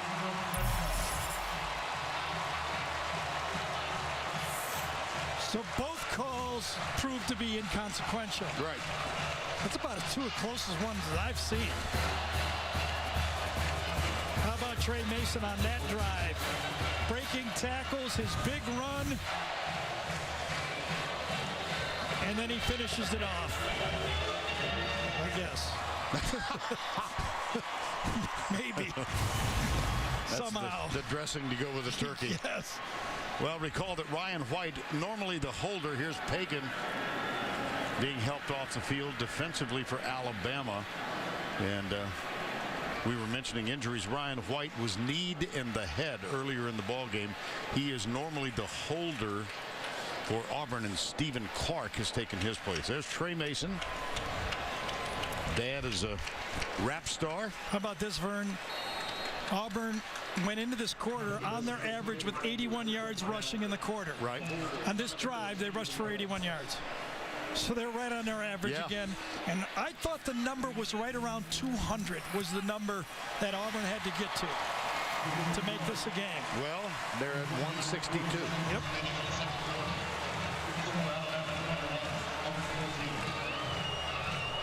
Remembering back to the run down by Nick Marshall, I thought Adrian Hubbard guessed on the play. Here's the end of it. The two plays. The ball's across and in. I'll argue for a while. I thought that was a touchdown. And I think it's clearly inside the line and over the line at the same time. But on the next play, Trey Mason says it didn't matter.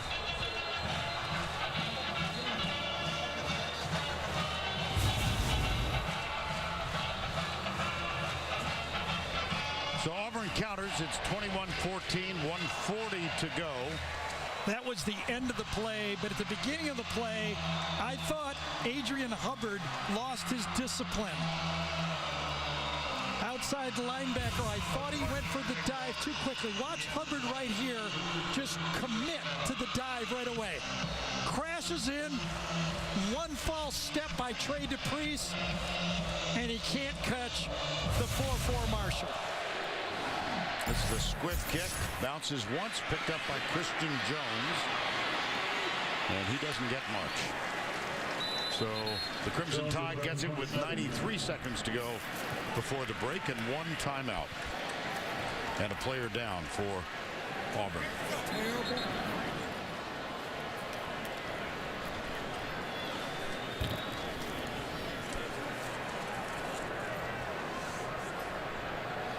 Is it Javier Mitchell again? Yes, it is.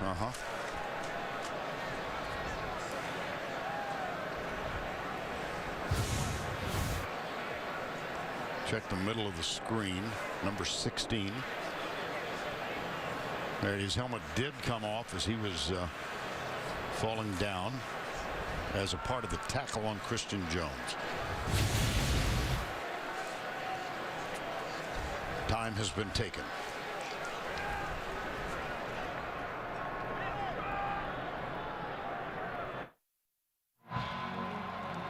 There's the good news. Javier Mitchell holding his head. They were looking at his neck, but he is walking off by himself. Leads Alabama.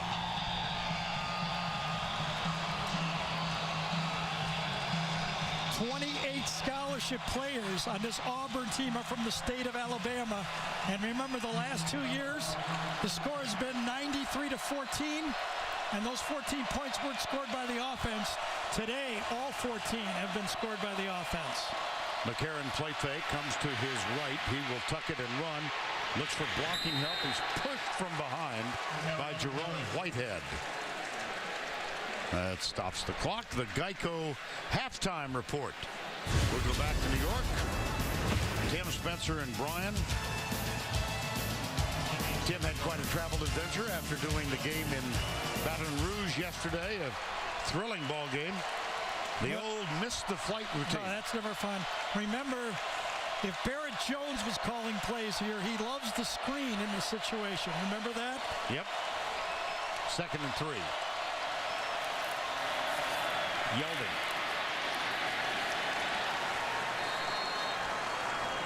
See where the spot is made. 1:15 to go. Nosa Igwe with the tackle. One of the seniors for this Auburn team. They could get a quick snap and a penalty right here. Too many men on the field. Oh no, there's 2 flags. It's going to be too many men on the field for Auburn, and Auburn could not take a timeout. They didn't have any left. Right.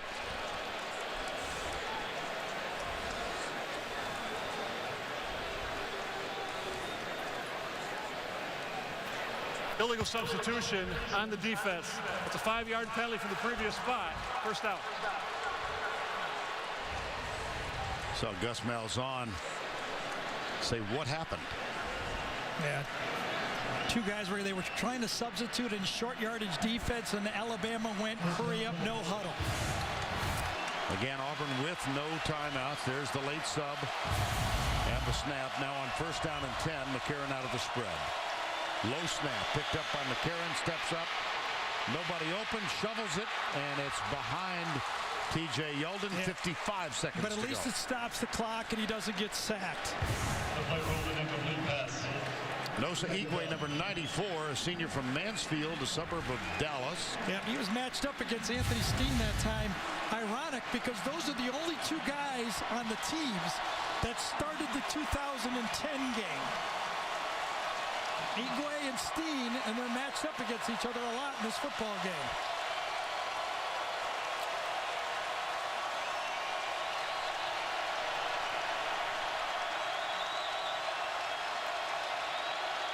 Auburn brings 4 straight. There's rush. the screen. You knew it was coming. Is down. I think Quanjo, left tackle, moved early. You knew the screen was coming. It's just an MO for Alabama's 2-minute drill. False start. 71 offense. 5-yard penalty. Still second down. Number 71, big guy right there. Just leans back.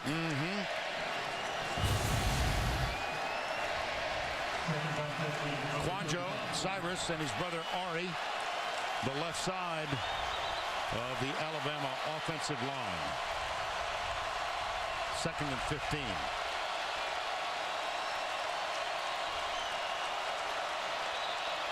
Draw play. Yeldon, caught and dropped. Jeremy Jones, Jonathan Jones, number 3. Alabama took a timeout here. 3rd and long. Yep. Timeout. 3rd and 14. Yeldon stopped by Jonathan Jones, number 3.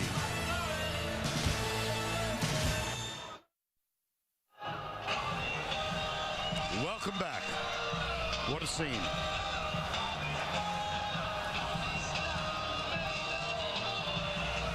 First winner-take-all Iron Bowl ever. The winner of this one goes to Atlanta and a spot in the SEC championship game. Possibilities then for a BCS title game. It's 21-14 and 3rd and 14. Both teams now without a timeout. McCarron is 10 of 16. They will keep it on the ground. Yeldon upended by Ryan Smith, number 24. I thought that was a great call by Alabama. If they pop it and get a first down, obviously the clock will stop. If it doesn't get a first down, they can ride out the half and not have to punt. Well, both teams, after that last drive by Auburn, when Auburn went back to running the ball, I think have to be mildly pleased. Alabama withstood the start of this game, and Auburn got punched and got up and punched back.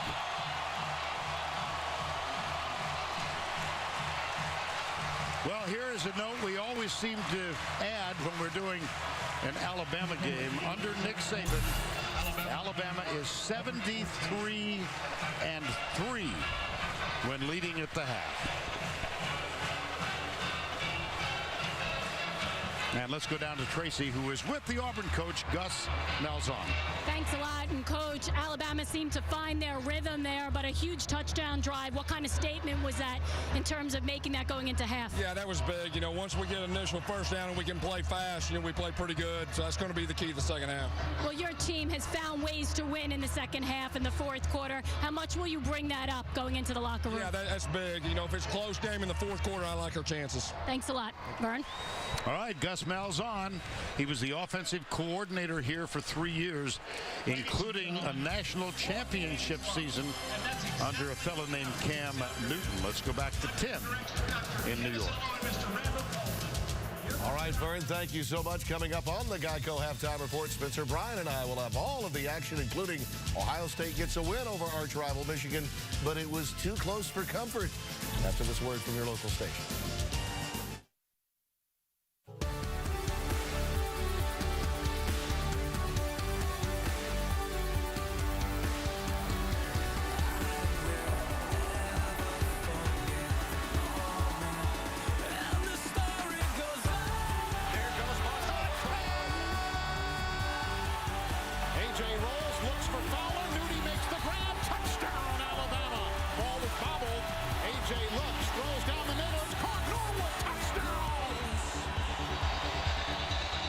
Of Rob Bramlett of Auburn and Eli Gold of Alabama. A couple of the special voices in college football. Let's go down to Tracy. You seem to have gained your rhythm there, but then you let up a big drive. What happened?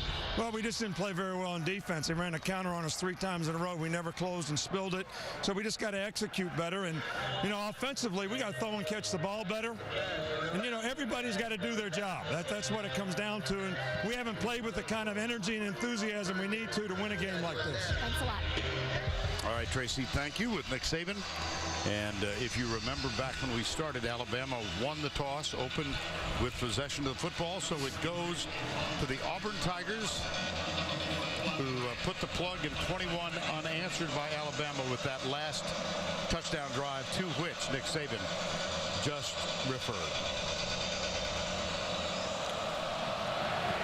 The kick from Foster. Taken at the goal line. Here's Mason to the 30. Well, it was a significant drive, obviously, by Auburn to open, to end the first half. How significant is this opening drive? Well, the last one was bigger. I have to admit that. But, I mean, I think the matchup is what it is. We can be fancy, spend 2 weeks on it. If Auburn runs the ball against Alabama, they got a chance to win. And remember, when Alabama wins the turnover margin, they win. The 6 games that they've lost, the last 6 SEC games that they've lost, they did not win the turnover margin. The difference in the game is the turnover so far. Alabama did score off that turnover. Here's Marshall up the middle. C.J. Mosley is there. DePriest was in the neighborhood to help. Just get the feeling that no matter how many times Auburn likes to show you they're going to run wide, and they have to do it to keep Alabama honest, the yards have been made between the tackles. Exactly. That was a pickup of 7, second down and 3. Uzomah goes in motion. Marshall keeps it this time. He does go wide. Spins in time. Look at that move. Yes, indeed. Jarek Williams with the tackle. Fooled us a bit, but how can you blame him? Landon Collins spins one way, and Marshall spins the other way. And a first down 10 for the Auburn Tigers, trailing by 7. Mason skips outside, turns the corner. Collins shoves him out of bounds. And Gary, let's take a look at the halftime trends. Well, as Nick said, I think he's right. You know, it's the little things that you got to do. A.J. did not start off sharp. He did finish sharp. Nick Marshall made that big 45-yard run. That shocked him. You can see the game kind of unfolding exactly the way we kind of guessed. Marshall flips it out. There's the third option. I'm right there. Right. Quan Bray, who scoots down the sidelines and is out of bounds at the 35. And they'll get faster and faster now, will Auburn. Here they go. On the made first down, they go as quickly as they can. And they'll go fast because they're at the near hash where they can get their players substituted quicker as well. Mason up the middle. Adrian Hubbard with the tackle on this one. So Gus will run the trigger from one sideline. Kirby Smart will try to get his guys adjusted from the other sideline. Second down 5. Marshall, quick flip out to the left side. It's Bray again. He's down to the 20. He's got him right now. Second and short. Gus will roll it. He will roll it. See it roll it? And because it's read plays, they can run the same play over and over again because there's different options off of it. Left side. Trey Mason well over 100 yards already. Yep, and he'll roll it again. Nick will be pointing. And now you got to say the whole stands understand what's going on. There's the big nose tackles. Yeah, Brandon Ivory is down. Malzahn. Have a pretty good sense of what he's saying. Yep.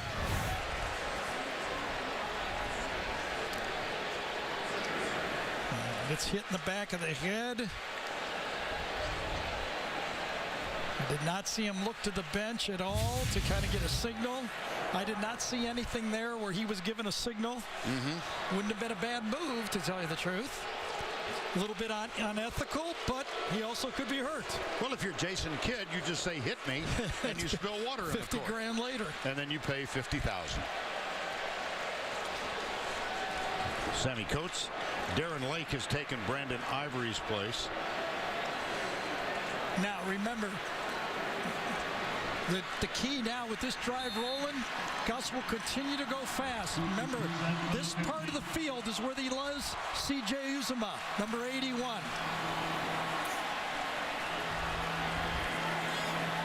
First down 10. Much tougher job for Kirby Smart to get those signals in.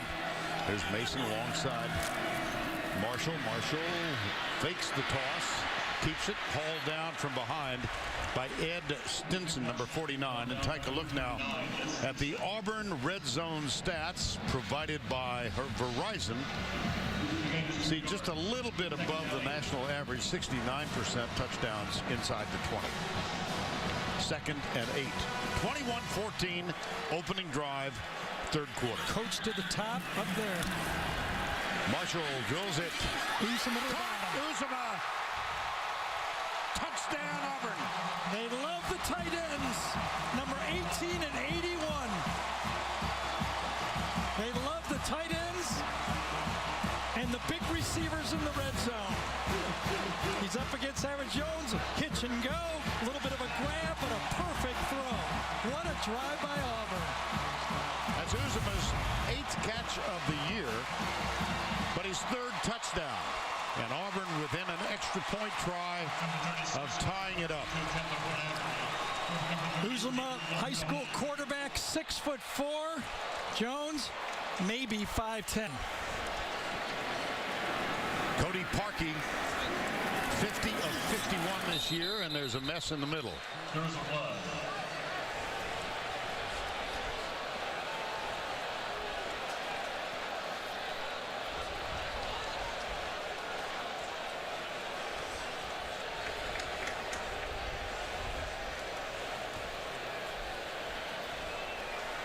Offside, defense 95. That penalty's declined. We'll attempt the try. Darren Lake. If you ever wanted to take a clinic drive of the Gus Malzahn offense, just put on that tape for the first drive of the third quarter. So they score the last touchdown of the first half and the first touchdown of the second half. And we are notched at 21.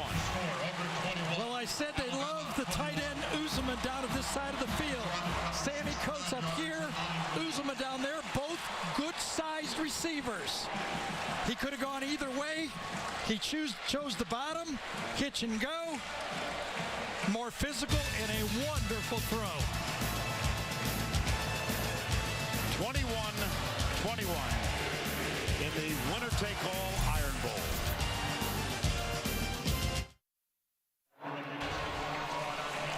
Resilient Auburn Tigers have now scored 14 unanswered and tied it up 21-all opening drive of the third quarter. Look at the previous 2 games combined against the Crimson Tide, 170. Already 200 yards on the ground against a team that gives up only 91 per game. You know, and in the 2010 win with Cam Newton, it wasn't the running game that worked that game. It was Cam throwing the ball. This is new territory for this offense versus Alabama. Here is the kick. And this Not unexpected from the #1 kickoff touchback leader. That's an uncomfortable way of saying it, but Cody Parkey knocks it through the park.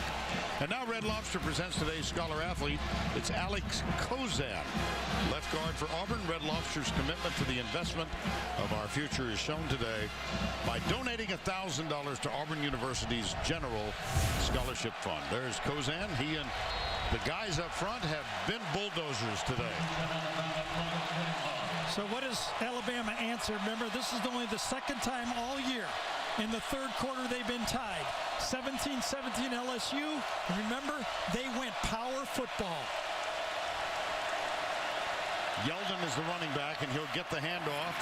Shepard with a good block on the edge, and Yeldon with a nice pickup out to the 30-yard line. Here's a note. That's a 5-yard gain. That puts them at 141 yards rushing. Since 2008, Alabama is 60-0 when rushing for 140 or more yards. They're tied here. Here's that unbalanced formation. They got it flanked to the left this time. Norwood comes in to help block. They've run in. Oh, they jumped outside. They're going to run inside again, though. Looked like O.J. Howard moved. Prior to the snap, false start, 88 offense, 5-yard penalty, still second down. I think Nick's interview with Tracy was telling again. You know, he's reputed to not say much, but he says a lot in his interviews. He was upset with the way his team played in the first half, just making the normal plays. There's another one right there. 2nd and 9.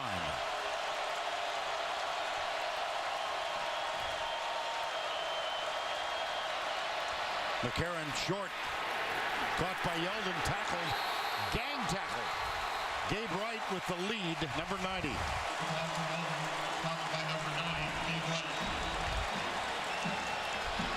Well, I wondered if this Auburn bit undersized defensive line could stand up to the punishment. They've been doing it. You got to give that front group. It's hard to wear them down because they play so many in the front four. They go about 10 deep. They have been fresh and they're not wore down. 3rd and 10. 1 of 6 today for Alabama. 3-man rush. McCarron shakes the tackle, pulls up and throws it away. Punting situation. D. Ford with pressure. Well, they initially rushed 3 and then brought a linebacker, but I think it was D. Ford right here that put the pressure on McCarron. But after he shook loose from D. Ford, he really had nowhere to go with the ball. Covered, covered, covered. Nowhere to throw the football at all. Get rid of it, and he did. A great defensive stand for Auburn. That 2nd down penalty was huge. Yes. Cody Mandel on to punt. And this is Chris Davis who will take it at the 23. How about that downfield coverage? Wow. DeAndrew White, wide receiver, a 52-yard punt. Nada on the return.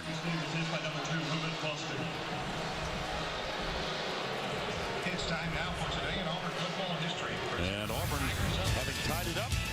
Here's DeAndrew White. What a secure special teams tackle. Prior to that, maybe he's signaling for a fair catch.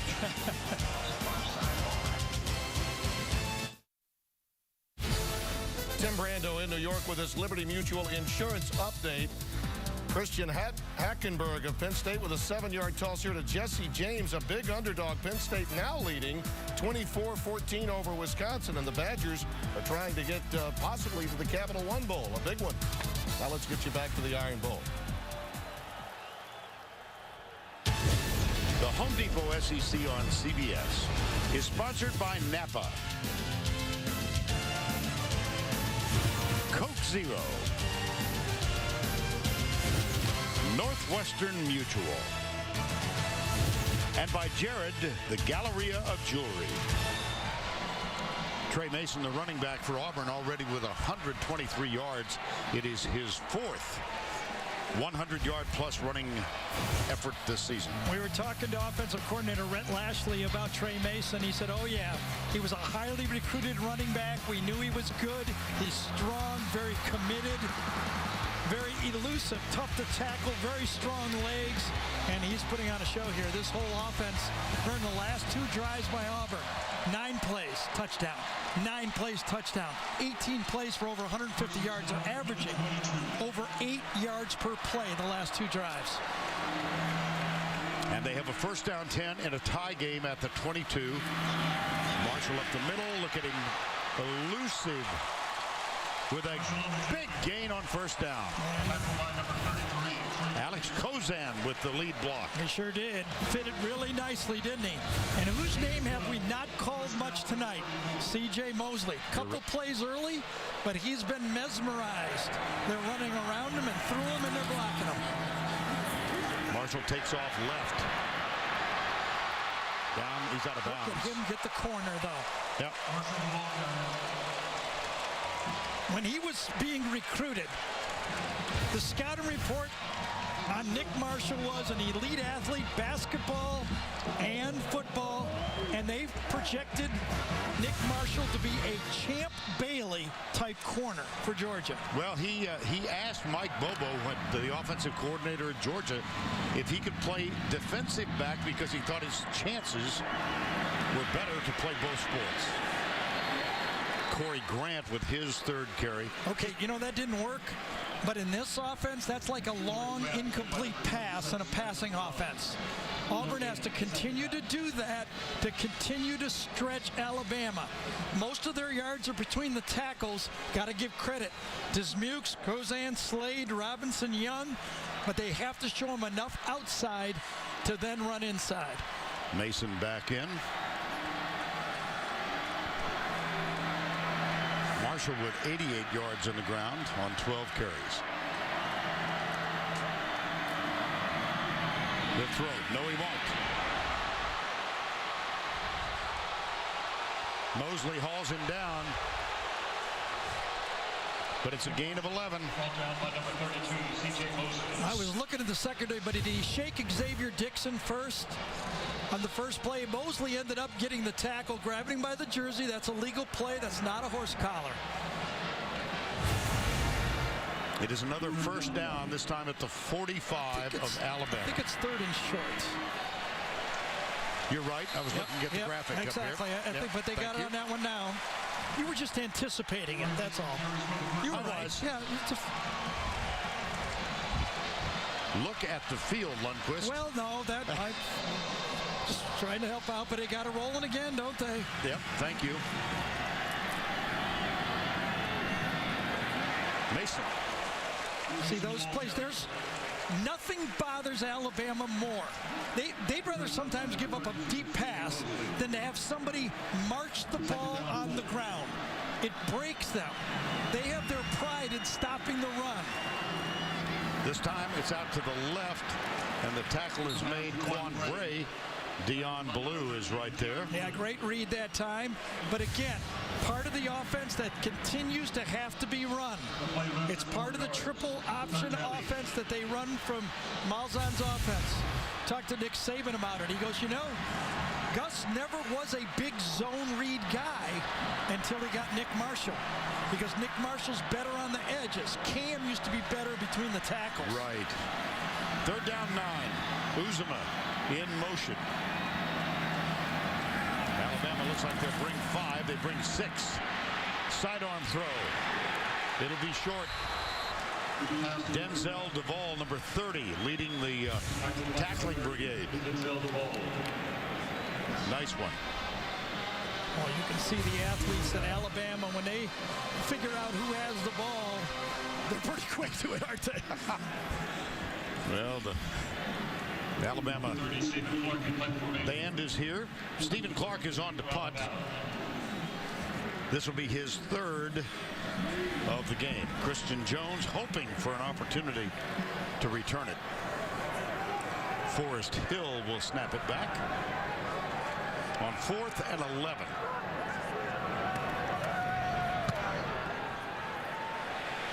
Look at this. Look at this.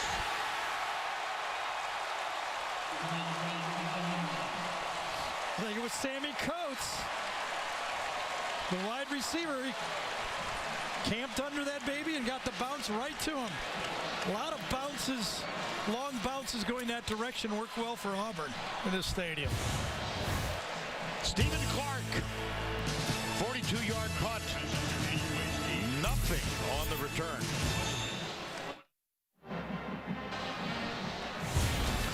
Doubleheader for you next Saturday on CBS Sports. Our group will be in Atlanta for the SEC Championship.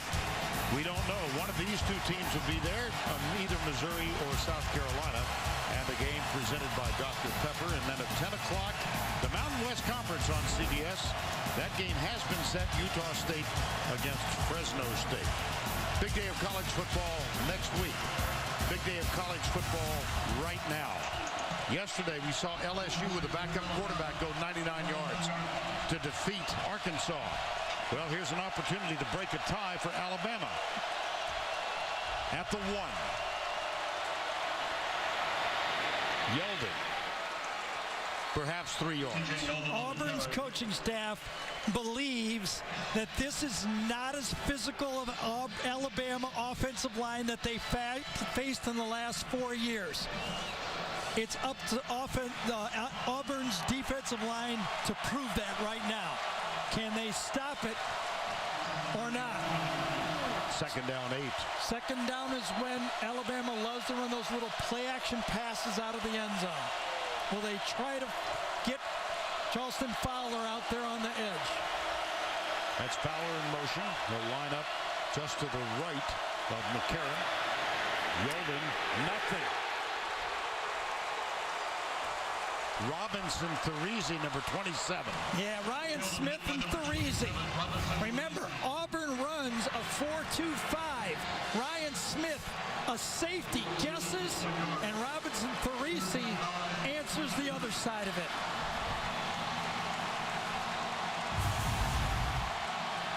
They believe they can take the physical game to this Alabama offensive line. Does Auburn? 3rd and 8, D Ford left side matched up against Austin Shepard. McCarron 2 yards into the end zone. McCarron deep right side. Man open. Amari Cooper. Wow. You don't win back-to-back championships by being a finesse football team. Watch this offensive line handle a pass rush. Ellis Johnson goes 4-man line. It gets stoned. Bad coverage in the back end. Ryan White took a poor angle, and A.J. McCarron hung in the pocket and made the biggest throw of the game so far. That was a gain of 54 and a first down 10, only the second third down conversion for the Crimson Tide. It's a great football game, isn't it? Oh, my goodness. Yeldon, nothing. Ryan Smith, number 24. I'll tell you, you see safeties on back-to-back plays making tackles at the line of scrimmage. When is Alabama going to give them that crossing, that deep crossing play-action pass where those guys go way across? Remember those plays? We've been seeing them for 8 years. Well, there are 4.8 residents of Alabama. Half of them will greet you by saying War Eagle. The other half will say Roll Tide. We just say we're Switzerland. We're neutral. But it's great fun to be a part of it. All of them don't believe that. Second 9. McCarron tries to get the first down and get out of bounds, and he appears, well, let's see. Looks like he made it. I saw an interview he did with Kirk Herbstreit today, A.J. McCarron. And he said, do you bristle a little bit when they call you a game manager? And he said, I do. He said, it's not that easy doing what I have to do. All the pressure to play the position, make the plays at the right time and the key time. What he's doing here right now is vintage A.J. McCarron. DeAndre White, top of the screen. First down and 10. 3 minutes to go, third quarter. Got one-on-one coverage to the top. Play action. There's the crossing play action. Christian Jones is the safety valve. And he's got it on the little wheel route to the right side. Ryan Smith with the tackle. Well, you knew it was coming, wasn't it? The play action pass.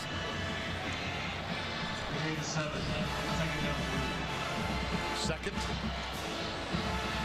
And again on first down, the play isn't there that was called. Dump it off to the back. Give me second and short. Cyrus Kwanjo, Ari Kwanjo go to the right. Lindsey is the center. Steen, Shepard on the right side. Vogler the tight end. And 3 receivers to the left. Unbalanced formation again. Where are they going to run it inside? Blitz. Yeldon goes around the corner. They bounced it out, didn't they? Yes. Chris Davis with the tackle. Stops the clock with 2:02 to go, third quarter.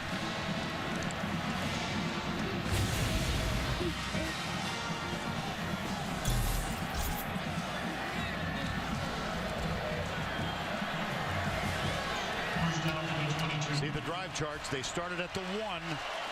5 runs, 2 passes so far. First and 10 at the 22.5. Low snap. McCarron picks it up, goes in the end zone. He's got a man open and he drops it. Amari Cooper had both hands on it. I think Jonathan Mincy might have stripped it. I'm not sure. One-on-one coverage. Vern called it a low snap. Mincy gets turned around. Does he come back in? And I'm not sure if he dropped it or not. I cannot tell. No, he dropped it before Mincy got there. Another drop ball by the Alabama receiving corps tonight. Thought he had a touchdown. Did McCarron. Second down, 10. Yeldon alongside. Howard is in the slot. Now Yeldon comes in motion to the left. 4-man rush inside. DeAndrew White. Flag here. Wow. On the near side. I wonder if they're saying Alabama was not set. It's the only thing I can think of. Prior to the snap, false start on the offense. All 11 players failed to come to a stop. Yeah, they were not set. That's what I thought. 5-yard penalty. Still second down. This guy and this guy are moving at the same time. Not at once. They got to have 1 second in between when one guy goes in motion and then another guy goes in motion. Part of that is A.J. McCarron's fault. It's his foot that starts T.J. Yeldon in motion. Second down, 15.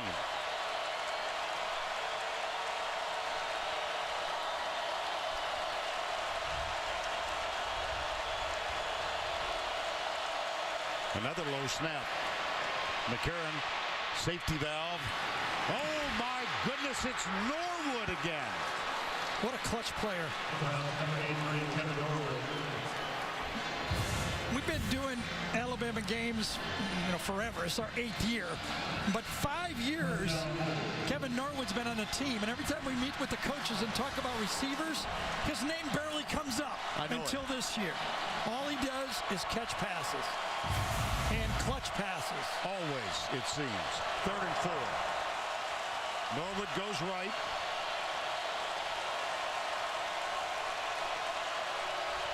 Bunch to the right side.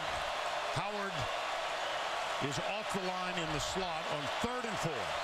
Another low snap. McCarron will scramble. McCarron to...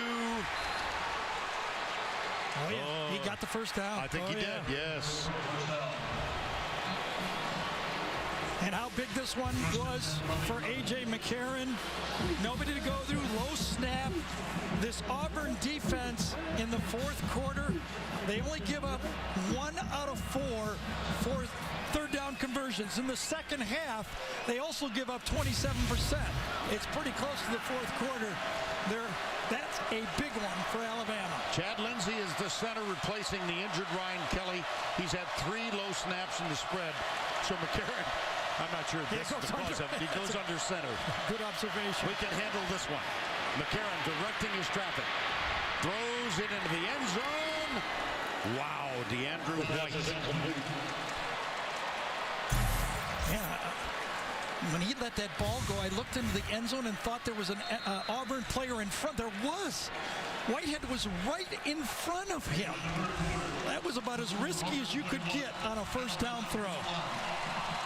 Well, the two teams will march to the south end of the stadium where this drive began. It began on the 1. It's at the 10 now. We were hoping for something above average. My. We've got it. 21-all. We'll return to Auburn right after this word from your local station.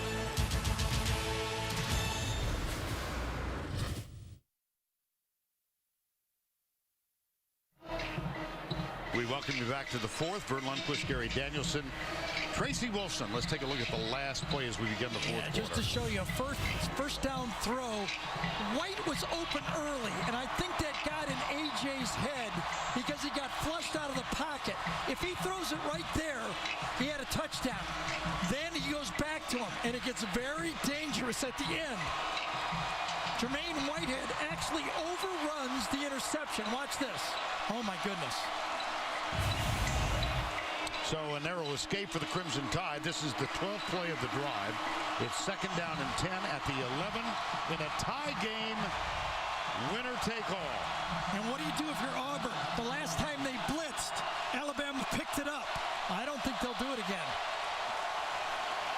That's Amari Cooper. Sets up on the left side. He comes back to the right. A.J. McCarron finds him as a safety valve. They played soft. They played soft. Tackled by number 27. Robinson Therese, number 27. Good call by Ellis Johnson. Remember they blitzed? We showed all 6 Alabama players picking up the blitz. Touchdown to Norwood. This time Ellis Johnson says no way. 3rd and 10 in the tie game. Winner goes to Atlanta.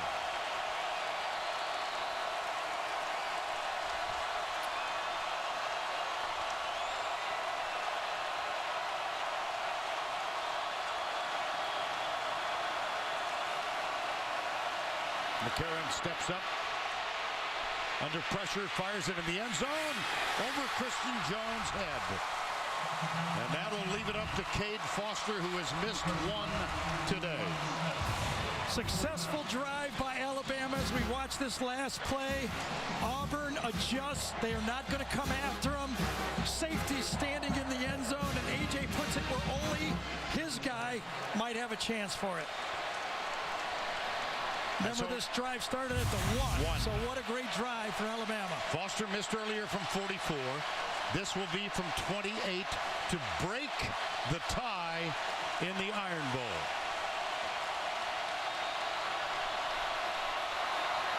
It's whistled. They stopped it. There's a flag.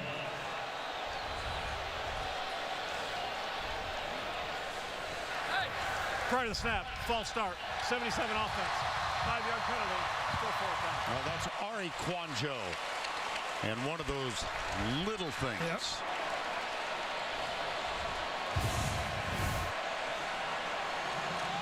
Where was that? I didn't see it. He went unbalanced line to the left that time. He was actually the right guard on that time. So now a 33-yard effort from the right hash for Cade Foster, a senior out of South Lake, suburb of Dallas-Fort Worth. Oh, boy. Little things turn into huge things.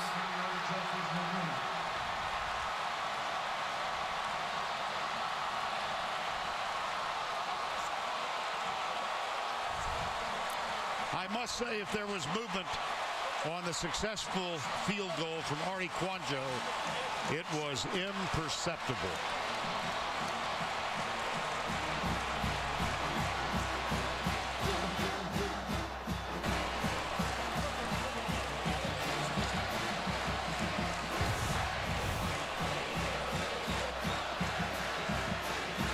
Boy, that was hooked bad, wasn't it?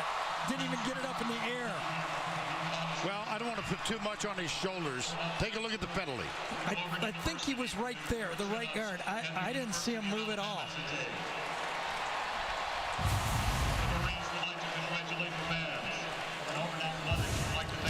for 2. Mel's on. Boom!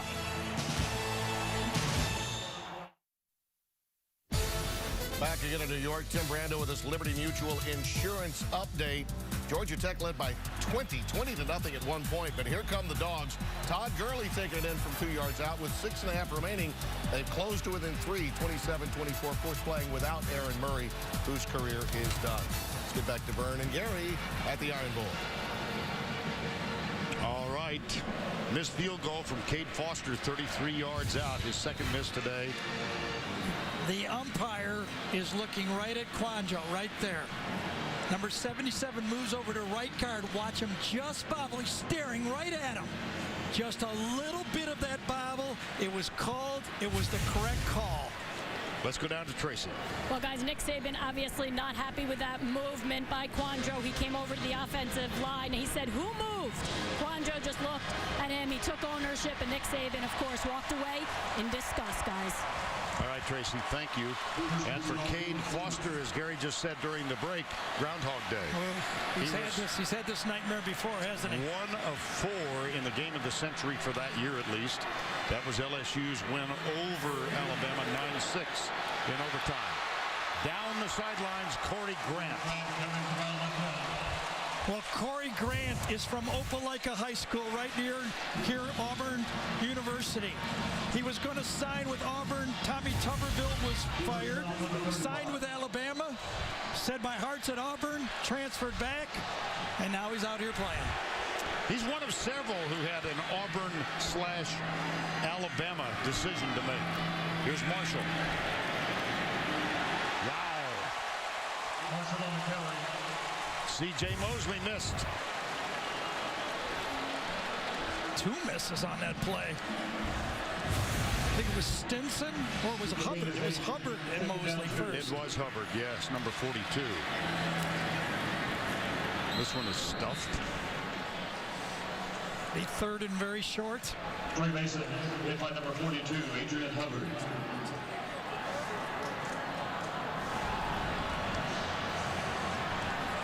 Third down 1.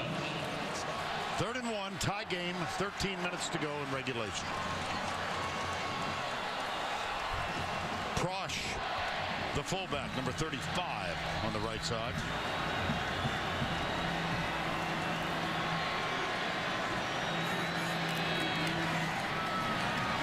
They go right, Mason. Mason carries for the first down. Move the chain, first down 10. And Auburn wants to go quickly. Mason, 133. Marshall, 105. Alabama, first time since 2004. Yeah, my number was between 180 and 200. Auburn had to split the difference. 90 yards given up by Alabama, 320 for them, right at 180. 200 yards. They're over that number. They're in the game. First down 10. Up the middle she goes. Mason again. Well, only 13 runners had exceeded 100 yards during the Nick Saban era here. Only one this year. That was Trey Edmonds of Virginia Tech in the season opener. And here we have 2 Auburn Tigers over 100. Second down, 7, tie game, under 12 to play. Who would have believed? 270 yards rushing against this Alabama team. Auburn believed it, right? Yep. And most of it, as you saw that graphic, right between the tackles. The 78th Iron Bowl, the passion for this game among fans of each team, unrivaled. That's going to make it a 3rd down again.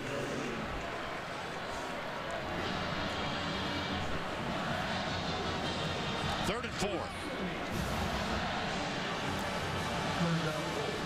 Remember how loose Auburn was in the open? Yep. Now they look up and go, oh my goodness. We're 11 minutes away from beating Alabama and going to the SEC championship after losing 49-0 a year ago. And 42-14 the year before that. Play action. Marshall tipped. Yes, it was. Incomplete. Tipped by Ed Stinson, number 49. Now, what does Gus Malzahn do? It's in that in-between yardage area. Does he go for it or punt it? Looks like the punting unit is coming on. Stephen Clark, who again has been superb in this game. This will be his 4th punt. Remember, he had one down at the 1 the last time he efforted this. Here's Christian Jones.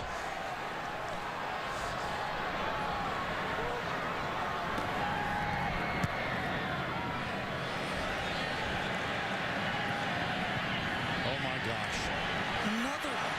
Oh my gosh. Big smile for Stephen Clark. Wow. Stephen Clark, what an effort he's made today.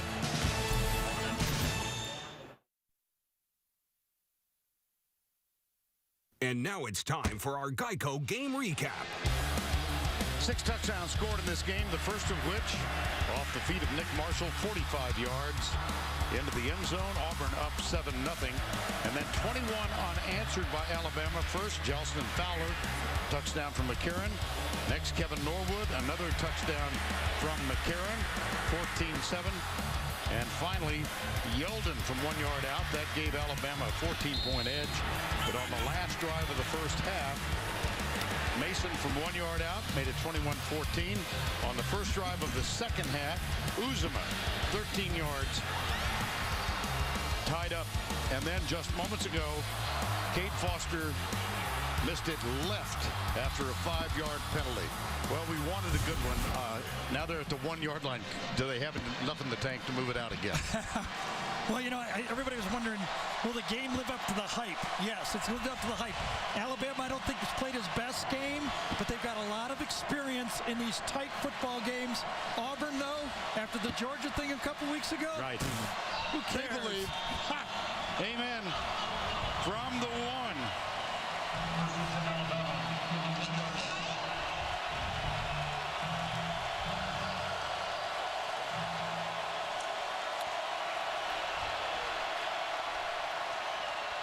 Play action. McCarron, how about this decision?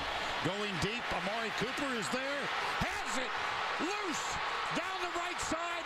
There are no flags. And that is a 99-yard touchdown. McCarron, Cooper, Alabama leads.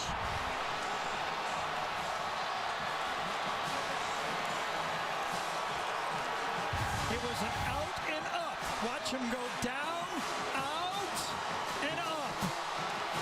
Mincy gets fooled, and the safety never gets it. Jermaine Whitehead never gets there.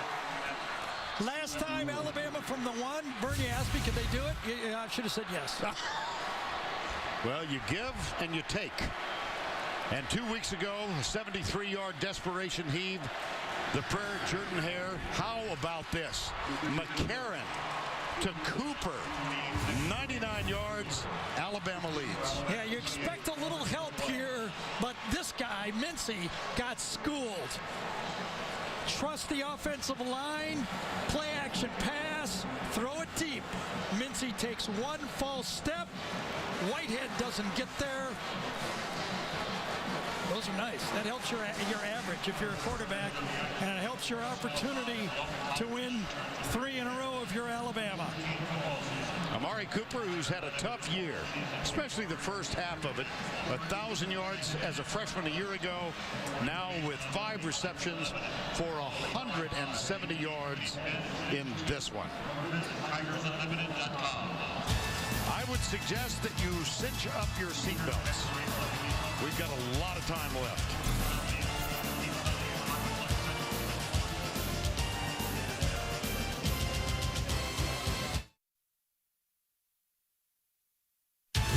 The Home Depot SEC on CBS is sponsored by Kia, Verizon, Chick-fil-A, and by Bud Light. We're back at the Jordan Hare Stadium. A.J. McCarron, 99-yard touchdown pass. Boy, he heaved it. Look at the block on D. Ford. Now watch McCarron. Yep. And image of Johnny Manziel against Alabama when he hit that long one to Mike Evans, remember? What a great shot that is. And now the head coach, Nick Saban. There's a pat on the rear end that's a little milder than one we remember when he was a freshman. And there's his brother at the finish. Corey McCarron. Previous long, Kitchens to Vaughn in 96. Well, that's a record that will stand, don't you think? Yeah, it's going to be tough to break that one. Squib kick. No, not really a squib kick. Low. Quan Bray has it. And he's tackled.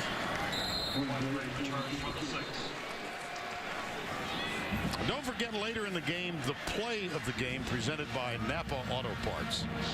Well, 2 weeks ago, we were kind of unanimous that it would be Ricardo Lewis's great catch on the deflection to beat Georgia. I think right now the leader in the clubhouse just happened. 10:21 to go.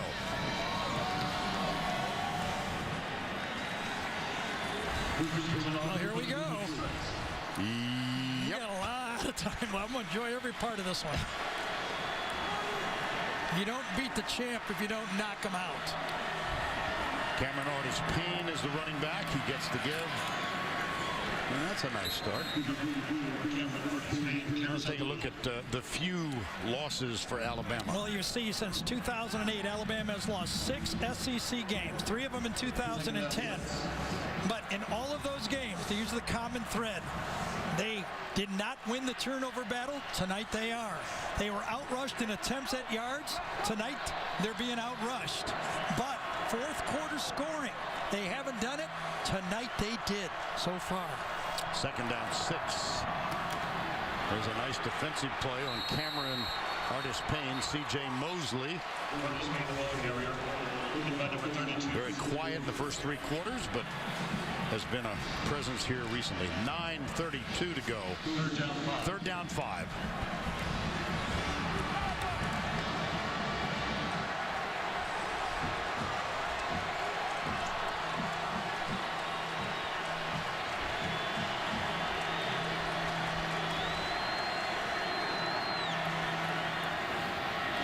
Marshall under trouble. Cameron Artis Payne heaves it out. It's close, but I think he's short. Now it appears from the spot right over the line. Yep. Xavier Dixon wrapped him up. Really nice job that time. Good pressure by Alabama. Nick Marshall got out of the pocket and dropped it off. They will bring the chain from the far side and measure this one. And let's go down to Tracy Wolfson. Well, guys, you should see what's happening down here. They just ran into a panic. They grabbed a cord, an extension cord. They pulled out a sewing machine from their trunk here. They took out Ladarius Owens' jersey, and now they're sewing it here on the sidelines.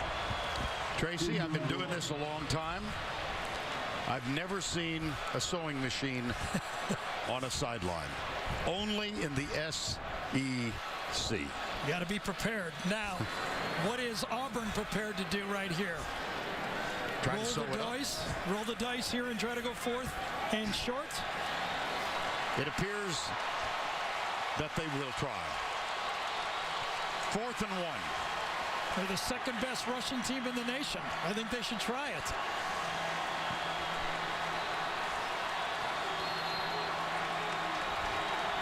At the 35, trailing by 7, 8:46 to go. Oh, they were going to gimmick it. Now they'll look around.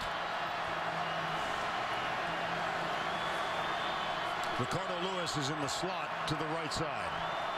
Not a factor so far in this game. Marshall. I don't think so. I think his knee was down short. Adrian Hubbard, number 42, got there first.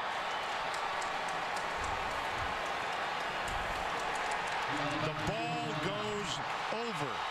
Adrian Hubbard, you're exactly right. As he looked at Kirby Smart, he did his job. And his job was the quarterback. Assignment football. You got the quarterback. Takes on the block from Prosh, number 35. One of the few blocks you'll see Jay miss. He overpowered the fullback and makes the tackle. What a play by Hubbard. One more look. Alabama leads by 7, and they've got the ball at the Auburn 35-yard line.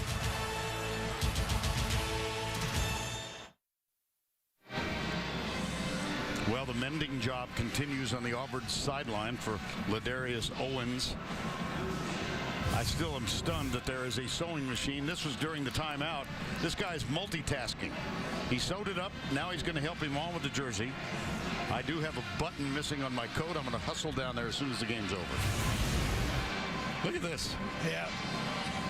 I just got to say, doesn't the SEC make a lot of money? Can't you have backup jerseys? Wouldn't that be easier than sewing that one?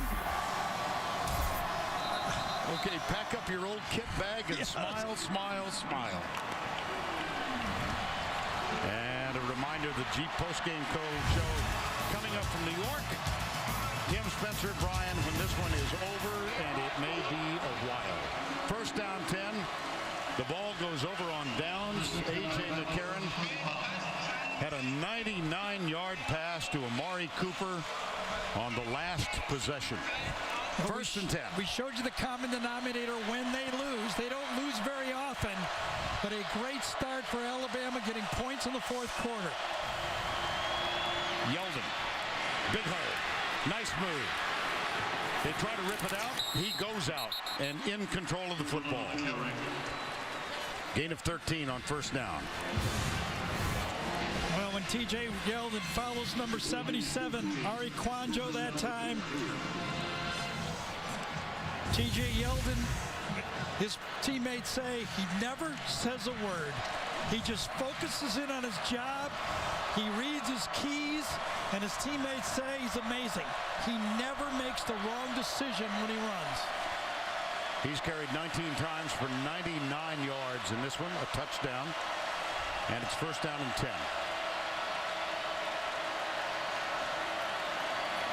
Yeldon gets it again inside the 20, down at the 15. Well, that McCarron pass, everybody wants to have a defining Heisman moment if they're going to win the award. Well, I'm not a propagandist, but that's a pretty good one. Well, he's got his case. I mean, his case is strong. 2 straight championships, and he's got his team undefeated. Yeah, they got a good team, but I'll say this. Anybody who thinks that anybody could play quarterback and win here, that's just as wrong.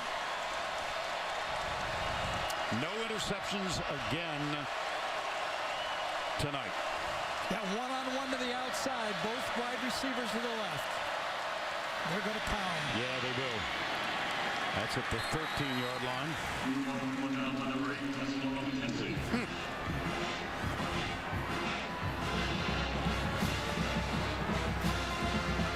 Third and 1. And we talked about the implications of this game. Called by some the most important Iron Bowl ever. The winner of this one will go to the SEC Championship in Atlanta next week. Missouri or South Carolina will be the opponent. Third and 1.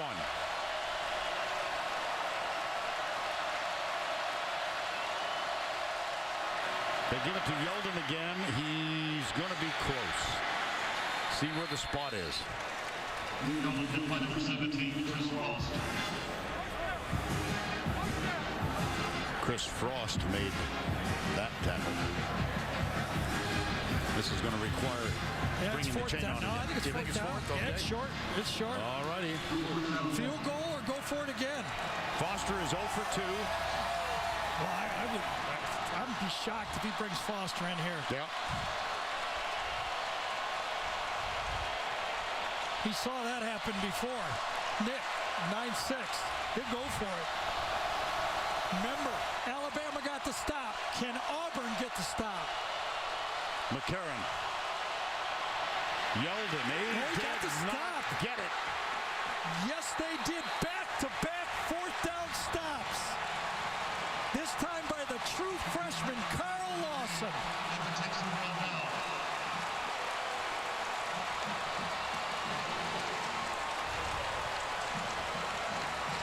Well, when your kicker makes you worry, you go for it. Carl Lawson comes off the block and makes the play.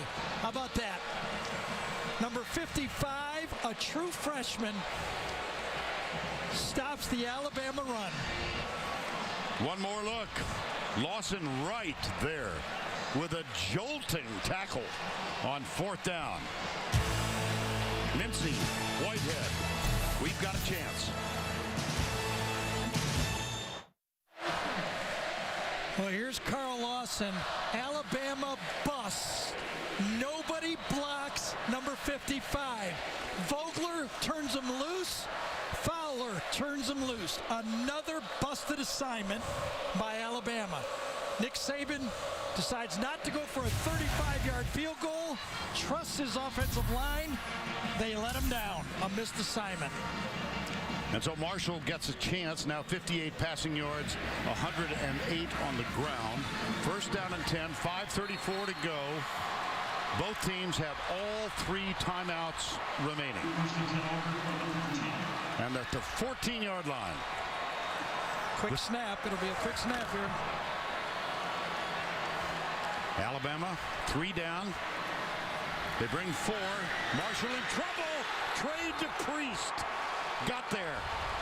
So did Ed Stinson, but give it to the linebacker. Well, Nick Saban gambles. Kirby Smart gambles, bringing the blitz on 1st down. What a nice run defense there. It was a blitz rush defensive call, and Trey DePriest makes the play. Here's Kirby Smart, defensive coordinator. He dialed that one up, didn't he? Loss of 9, 2nd down and 19, 5 to go. Winner goes to Atlanta. Marshall from the end zone across the middle. It sails on and incomplete. 3rd and 19. Marshall's pass complete. 3rd down. After the sack. Get back here. Who do you think you are, Mike Tomlin? Well, here it is, 3rd down. Remember, Alabama's pride is their 3rd down and long defense. And Auburn's success 2 weeks ago was on 4th down and long. Wow. 3rd and 19. Remember, in this situation, you got outside of the pocket to convert last time. They contain him here. He goes down right side. Got a man open. Incomplete, intended for Ricardo Lewis. I think Lewis thought he had this. Geno Smith caught an earful, and that prayer was not answered in Jordan Hare. It's just a streak down the sideline. Where was the safety? They got 3 deep on the play. A total bust by Geno Smith, and I thought Lewis thought he had it the whole way, just off his fingertips. Kirby Smart was like, get off the field. What are you doing? That was his outside 3rd, and he busted again. So many mistakes by Alabama. And despite the multitude of mistakes, they have a 7-point lead and force the punt. And it's taken by Christian Jones. He finally gets a chance to return one. And he's bumped out of bounds by the punter, Stephen Clark. A 19-yard return. Yeah, the crowd thought there was a block in the back on this play right as he turned the corner. Christian Jones, who was the man against Virginia Tech. Punt return, kickoff return. Definite push from behind that time, wasn't there? Yes. Not called. Another look at it. Well, this is the end of the play.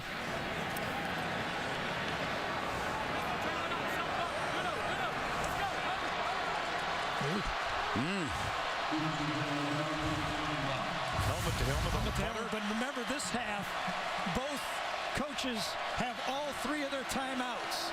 So a stop here is still a football game for Auburn. TJ Yeldon is the running back. Goes left. This Auburn defensive line is hanging in there. One of the things that I talked about is it's hard to wear Auburn down because they play 10 different defensive linemen. Alabama wears other people down because they do not substitute enough. That was Gabe Wright with that stop at 2nd down and 10. 4:05. And the clock running.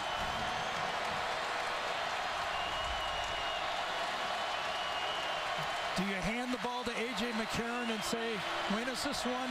It's man-to-man to the outside. Auburn is playing 10 men in the run defense. They will play action. That's where you got to go with the left ball. side. Yep. Amari Cooper has it. You just got to go to it. If they force you to throw to that, you got a senior quarterback, Heisman candidate, 2 national championships. You got to trust that play. And here's Cooper again. He has been the star receiver in this evening's game.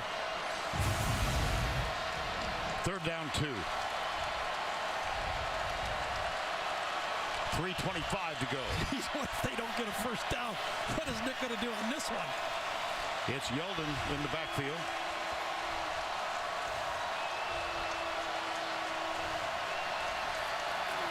He'll keep it on the ground. Yeldon tries to turn the corner. Does. Flag. Holding. Bring it back. Oh, my gosh. Did you see the punch thrown in the end zone? And there's the flag there.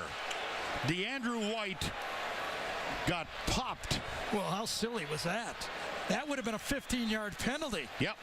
That's Mincy who threw the punch. And I'll tell you, Carl Lawson, the freshman, is telling Mincy, what are you doing? There it is at the goal line. Right there, one shove and then a late punch. If he would have just resisted and been a team player there, he's going to cost his football team. Take another slightly better look at the punch. Right corner of the screen. Here's Yeldon. There's DeAndrew White and Jonathan Mincy. DeAndrew White does shove him first, yes, but the punch back and another one and then a final one. I wonder, they might call him offsetting here, though. I wonder, yeah. Yep. With multiple fouls on the play. Yep, they will. Holding 88 offense. That penalty will be marked off 10 yards from the spot of the foul. Following the play, unsportsmanlike conduct. Number 2 of the offense. Number 6 of the defense. Those fouls offset. And repeat, 3rd down. They both were dead ball fouls, so the holding penalty will be counted off. So an easy first down. Let's see if it was holding. O.J. Howard. End of the line of scrimmage. He held number 11, Chris Davis, and they called it. And then the penalties, the offsetting penalties. I only saw Mincy. That's typical.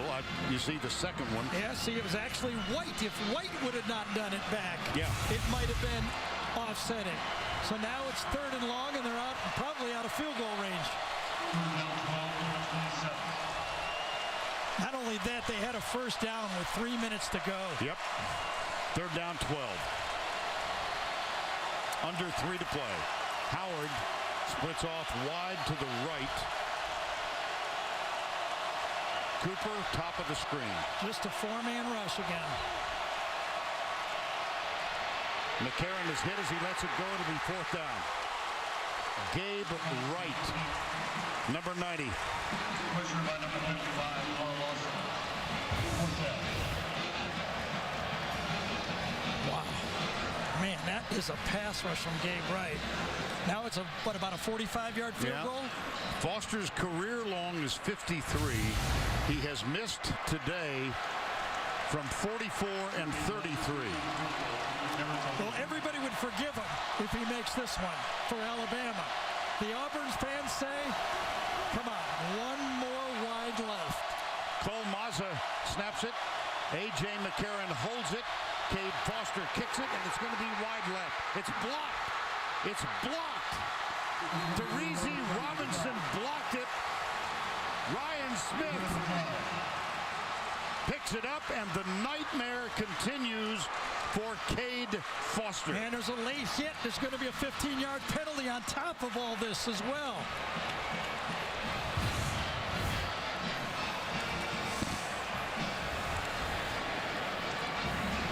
was blocked up the middle. Following the play, dead ball, personal foul, 89 of the kicking team. 15-yard penalty, first down.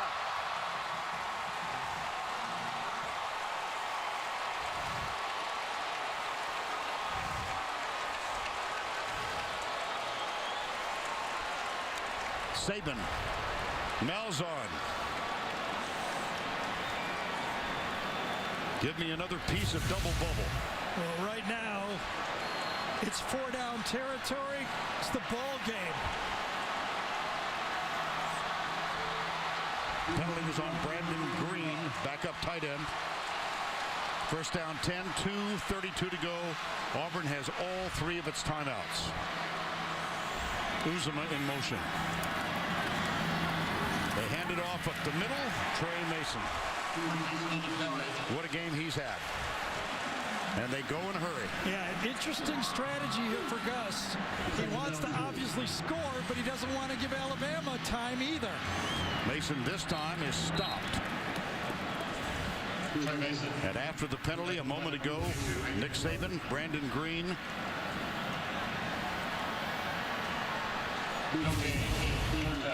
Third and 2. Late ad is Corey Grant. Hustles onto the field.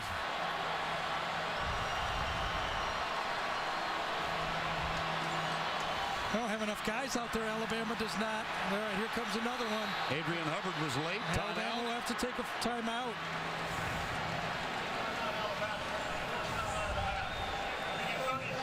Time taken. Crimson Tide. Hubbard was the late arrival.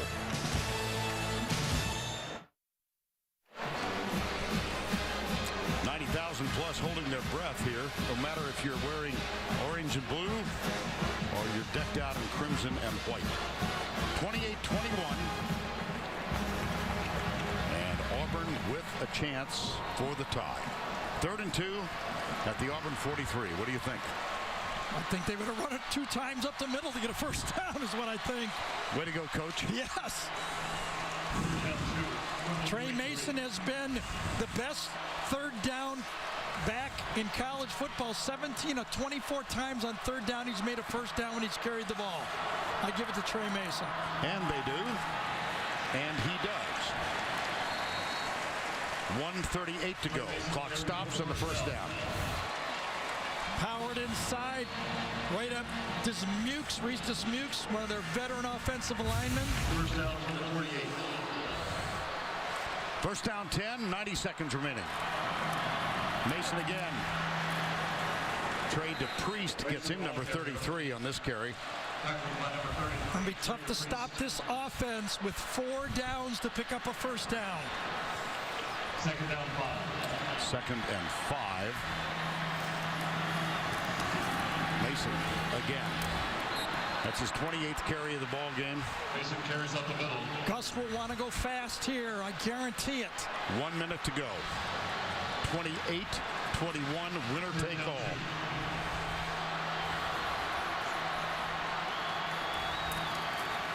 DePriest almost broken.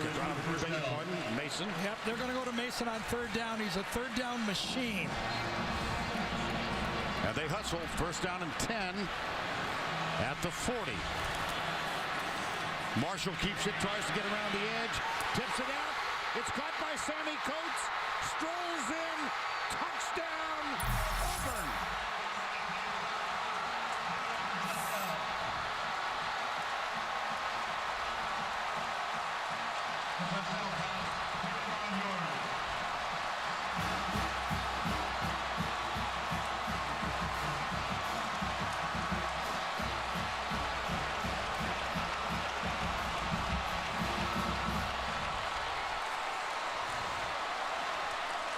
The 3rd part of the triple option, right at the last second.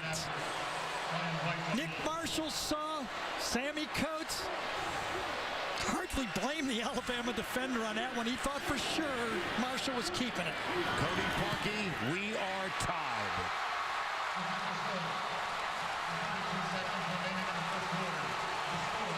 There's that play, the triple option play working again. A.J. McCarron's got 32 seconds.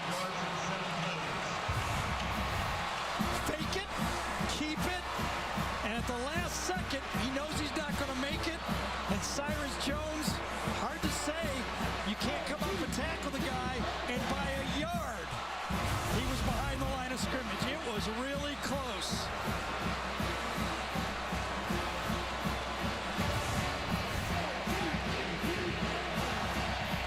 And the question becomes, where is he when he lets it go? That's the line of scrimmage. That's fine. He's behind the line. That works. Both Cyrus Jones and Ha-Ha Clinton-Dix both reacted to the run. And Sammy Coates says that's the third part of the option. We do it all the time in practice. It was like Nick Marshall was playing basketball on that one. Fast break, not there. Flip it out. It didn't even have the laces that time. Coates, such a talented young man, and he catches the 39-yard toss from Nick Marshall. 28 ball. This one is grabbed short.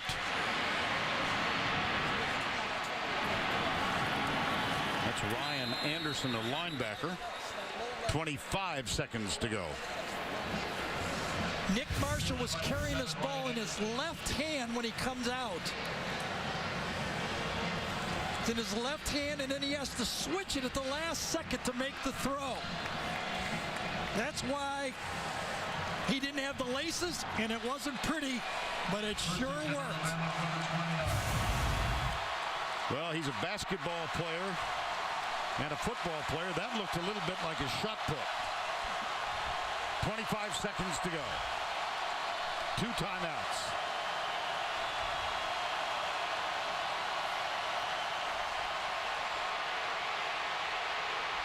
McCarron throws it away.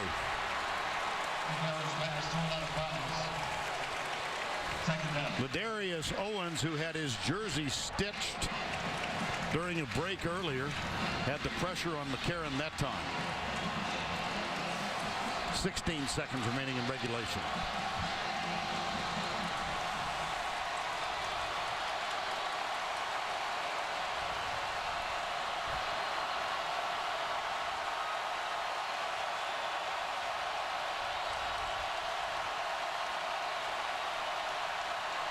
Draw play. Yelled it. Stopped short of the first down. Timeout. Alabama.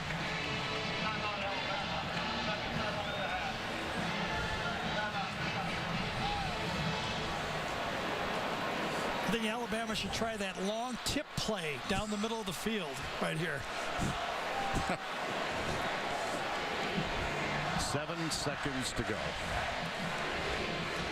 And we talked throughout the evening, Gary, about the passion that the fan bases bring.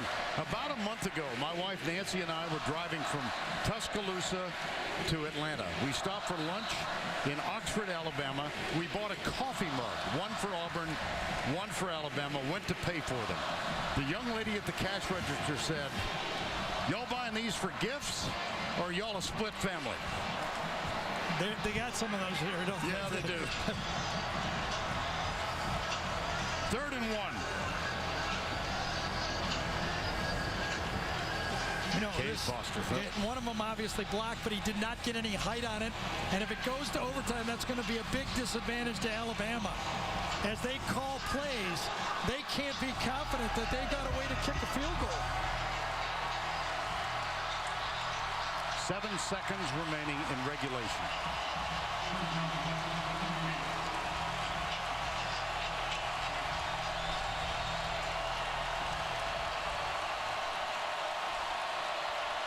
Here comes Alabama's Hail Mary. Yeah, No, they're not. They are. Yeah. Did he get out of bounds? He did. Apparently. No. Gosh, I thought he crossed the line with a second to go. Well, it is reviewable. 2, 1, hits. It's pretty close, but if they put 1 second on, obviously they'll get one Hail Mary throw to the end zone.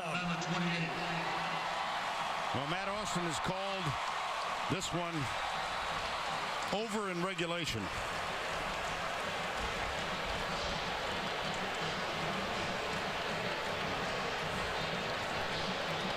There we go. 5th quarter. Appropriate.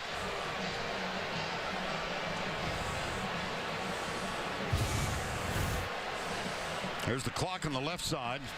Yeldon bumped out of bounds.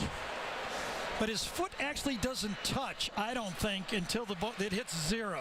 His foot is in midair. I think it's over. I really do. And I think it's the right call. The ruling of the clock expiring on the play is under review. See, his right foot doesn't come down until it's all zeros. Right. And there's no tenths. See, his right foot comes down right now. And there's a 1 on there. I have to say, there's a 1 on there. So we will see. The replay official has been aggressive tonight, hasn't he? He's overruled 2 already. That's right.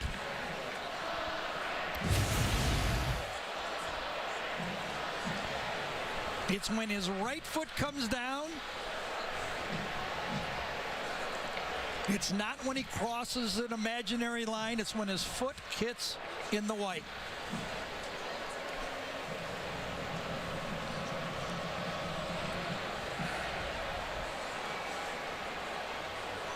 And so we wait. Oh, but for a field goal for Alabama, huh? Yes. Foster 0 for 3, and the tying touchdown set up when his 3rd effort was blocked by Robinson Therese. And remember now that Alabama had a 1st down, holding call, and offsetting penalties in the end zone. You know, Vern, I'm not even sure that Therese got that block. I thought it didn't get enough height on it, and it was blocked in the line. That was such another low, poor hit by Foster.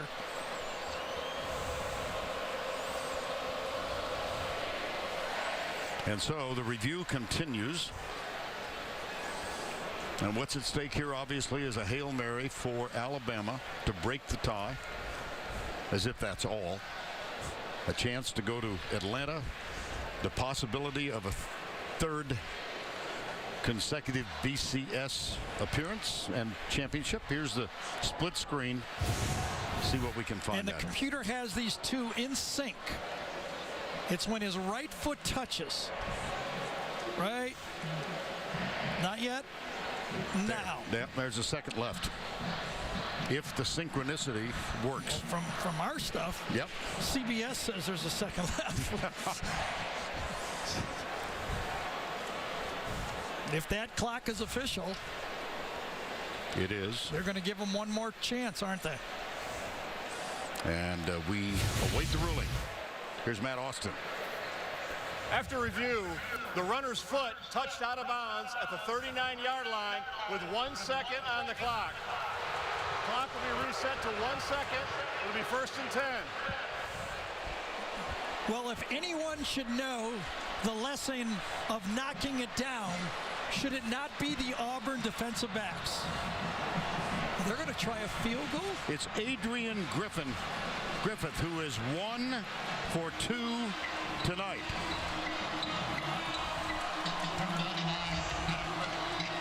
Cody, yes, career, not tonight. 56 yards. Griffith. Adam Griffith, a redshirt freshman from Calhoun, Georgia. This is the 3rd field goal he's attempted in his career. 56 yards for the win, but first. Be a 30-second timeout. Timeout taken. There's barely Auburn. any wind, but if there is, it's left to right behind his back. Adam Griffith. 1 of 2 this season. Foster, here's his first attempt tonight. That was on the opening drive. Yep. Here's his second. That was after a penalty. He had made one that hooked it from 33. And this one, you said before we saw the replay that you thought it might have been blocked in the line. I didn't think he got enough height on it. Van Tiffen kicked one from 52 yards in 1985. One of the legendary moments in the Iron Bowl history. And here is a red shirt freshman from Calhoun, Georgia. Very little wind. What small amount there is at his back. Mandel will hold it. Now they've officially made it 57 yards. Remember, a block kick could go the other way, too. He's got to be careful and get it up. On the way. No, returned by Chris Davis. Davis goes left. Davis gets a block. Davis has another block. Chris Davis.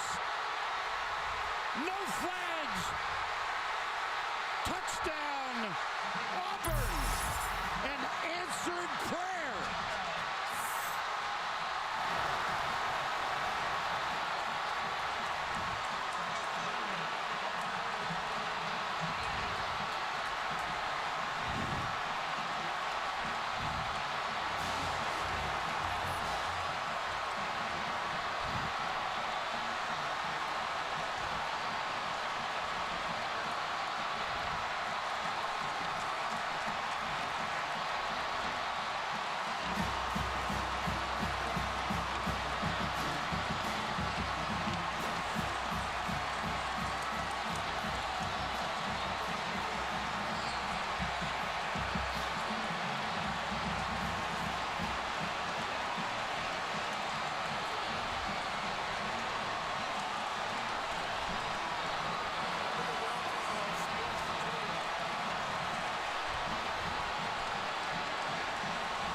Might be worth another look.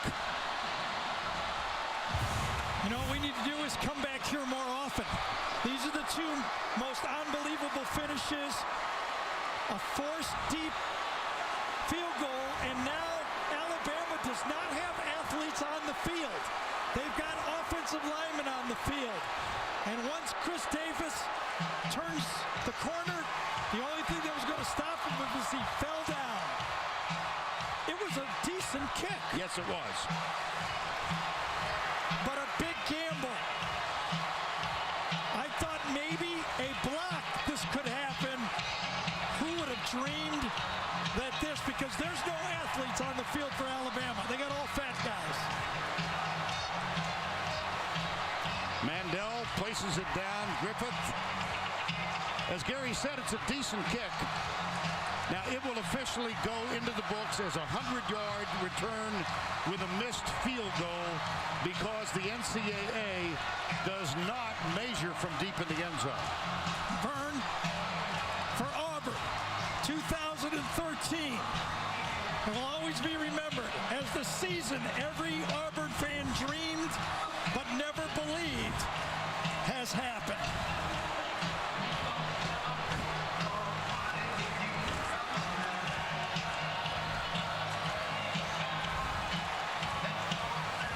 Tracy Wolfson is with Gus Malzahn.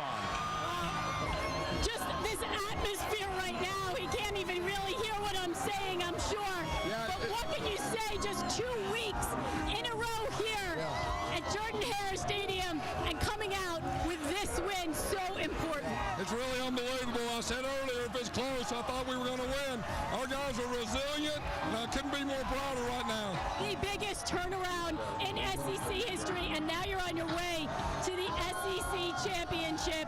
How proud are you of your team today? Hey, it's kind of been one of those dream seasons. We got better every week. We're playing our best ball right now, and I'm real excited. What was going through your mind on that final field goal there and the return as it was happening? Yeah, we just talked about it. I didn't know if he had the legs, so we put our punt returner back there. Chris Davis took it to the house. The place went nuts. Well, it was a great move. Congratulations. Enjoy every minute of it. Thank you.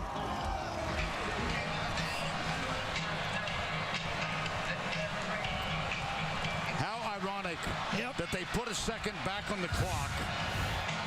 The Auburn fans and team was upset about the extra second. We all assumed Alabama would throw a Hail Mary. But when they went for the field goal attempt, boy, so many things in this game, so many decisions. Nick Saban not going for a field goal made a 7-point game. Here he goes for a field goal, and Chris Davis turns it upside down.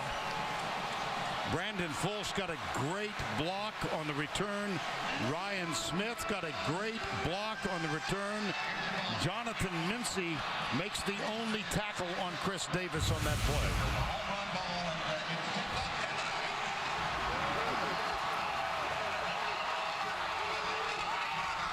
This is one of the wildest scenes I have ever seen in college football. This field is just filled with orange and blue.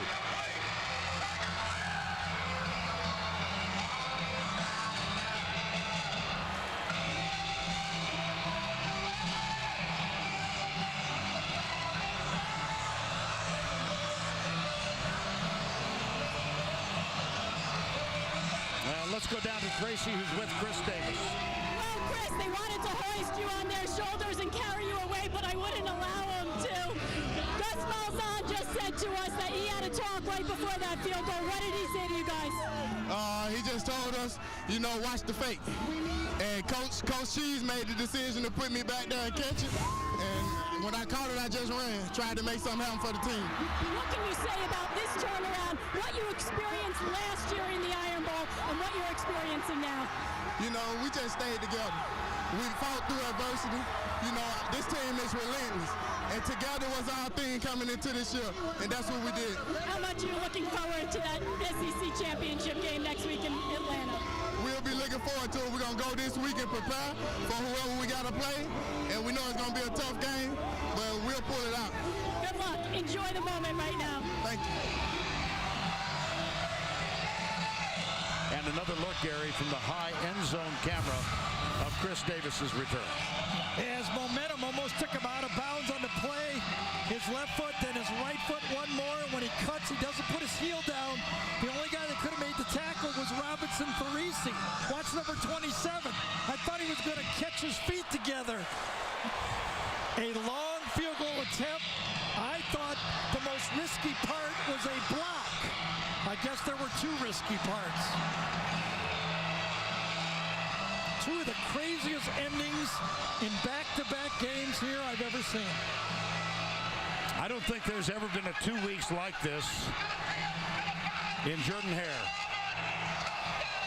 And the dream of a third consecutive BCS championship appears to have ended for Nick Saban and Alabama. And A.J. McCarron loses for only the third time. There's his girlfriend, Catherine Webb, and his mom, Dee Bonner. Catherine Webb, incidentally, is an Auburn grad.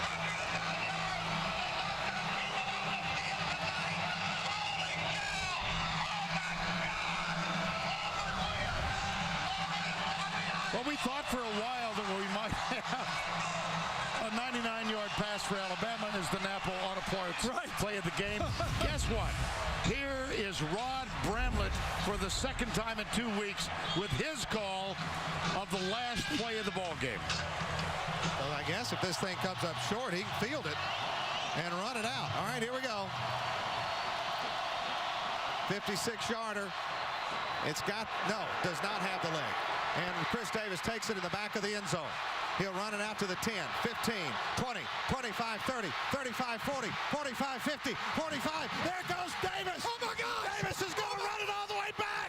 Auburn's going to win the football game. Auburn's going to win the football game. He ran the missed field goal back. He ran it back 109 yards. They're not going to keep him off the field tonight. Holy cow.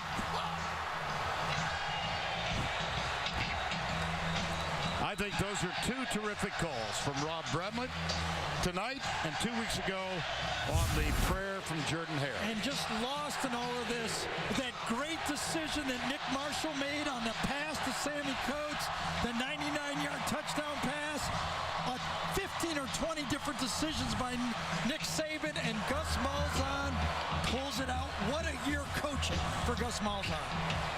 Well, Malzahn and his wife Christy have a habit of going to the Waffle House Waffle to House celebrate night. victories. After that game 2 weeks ago, they went and sat at the counter and were never served.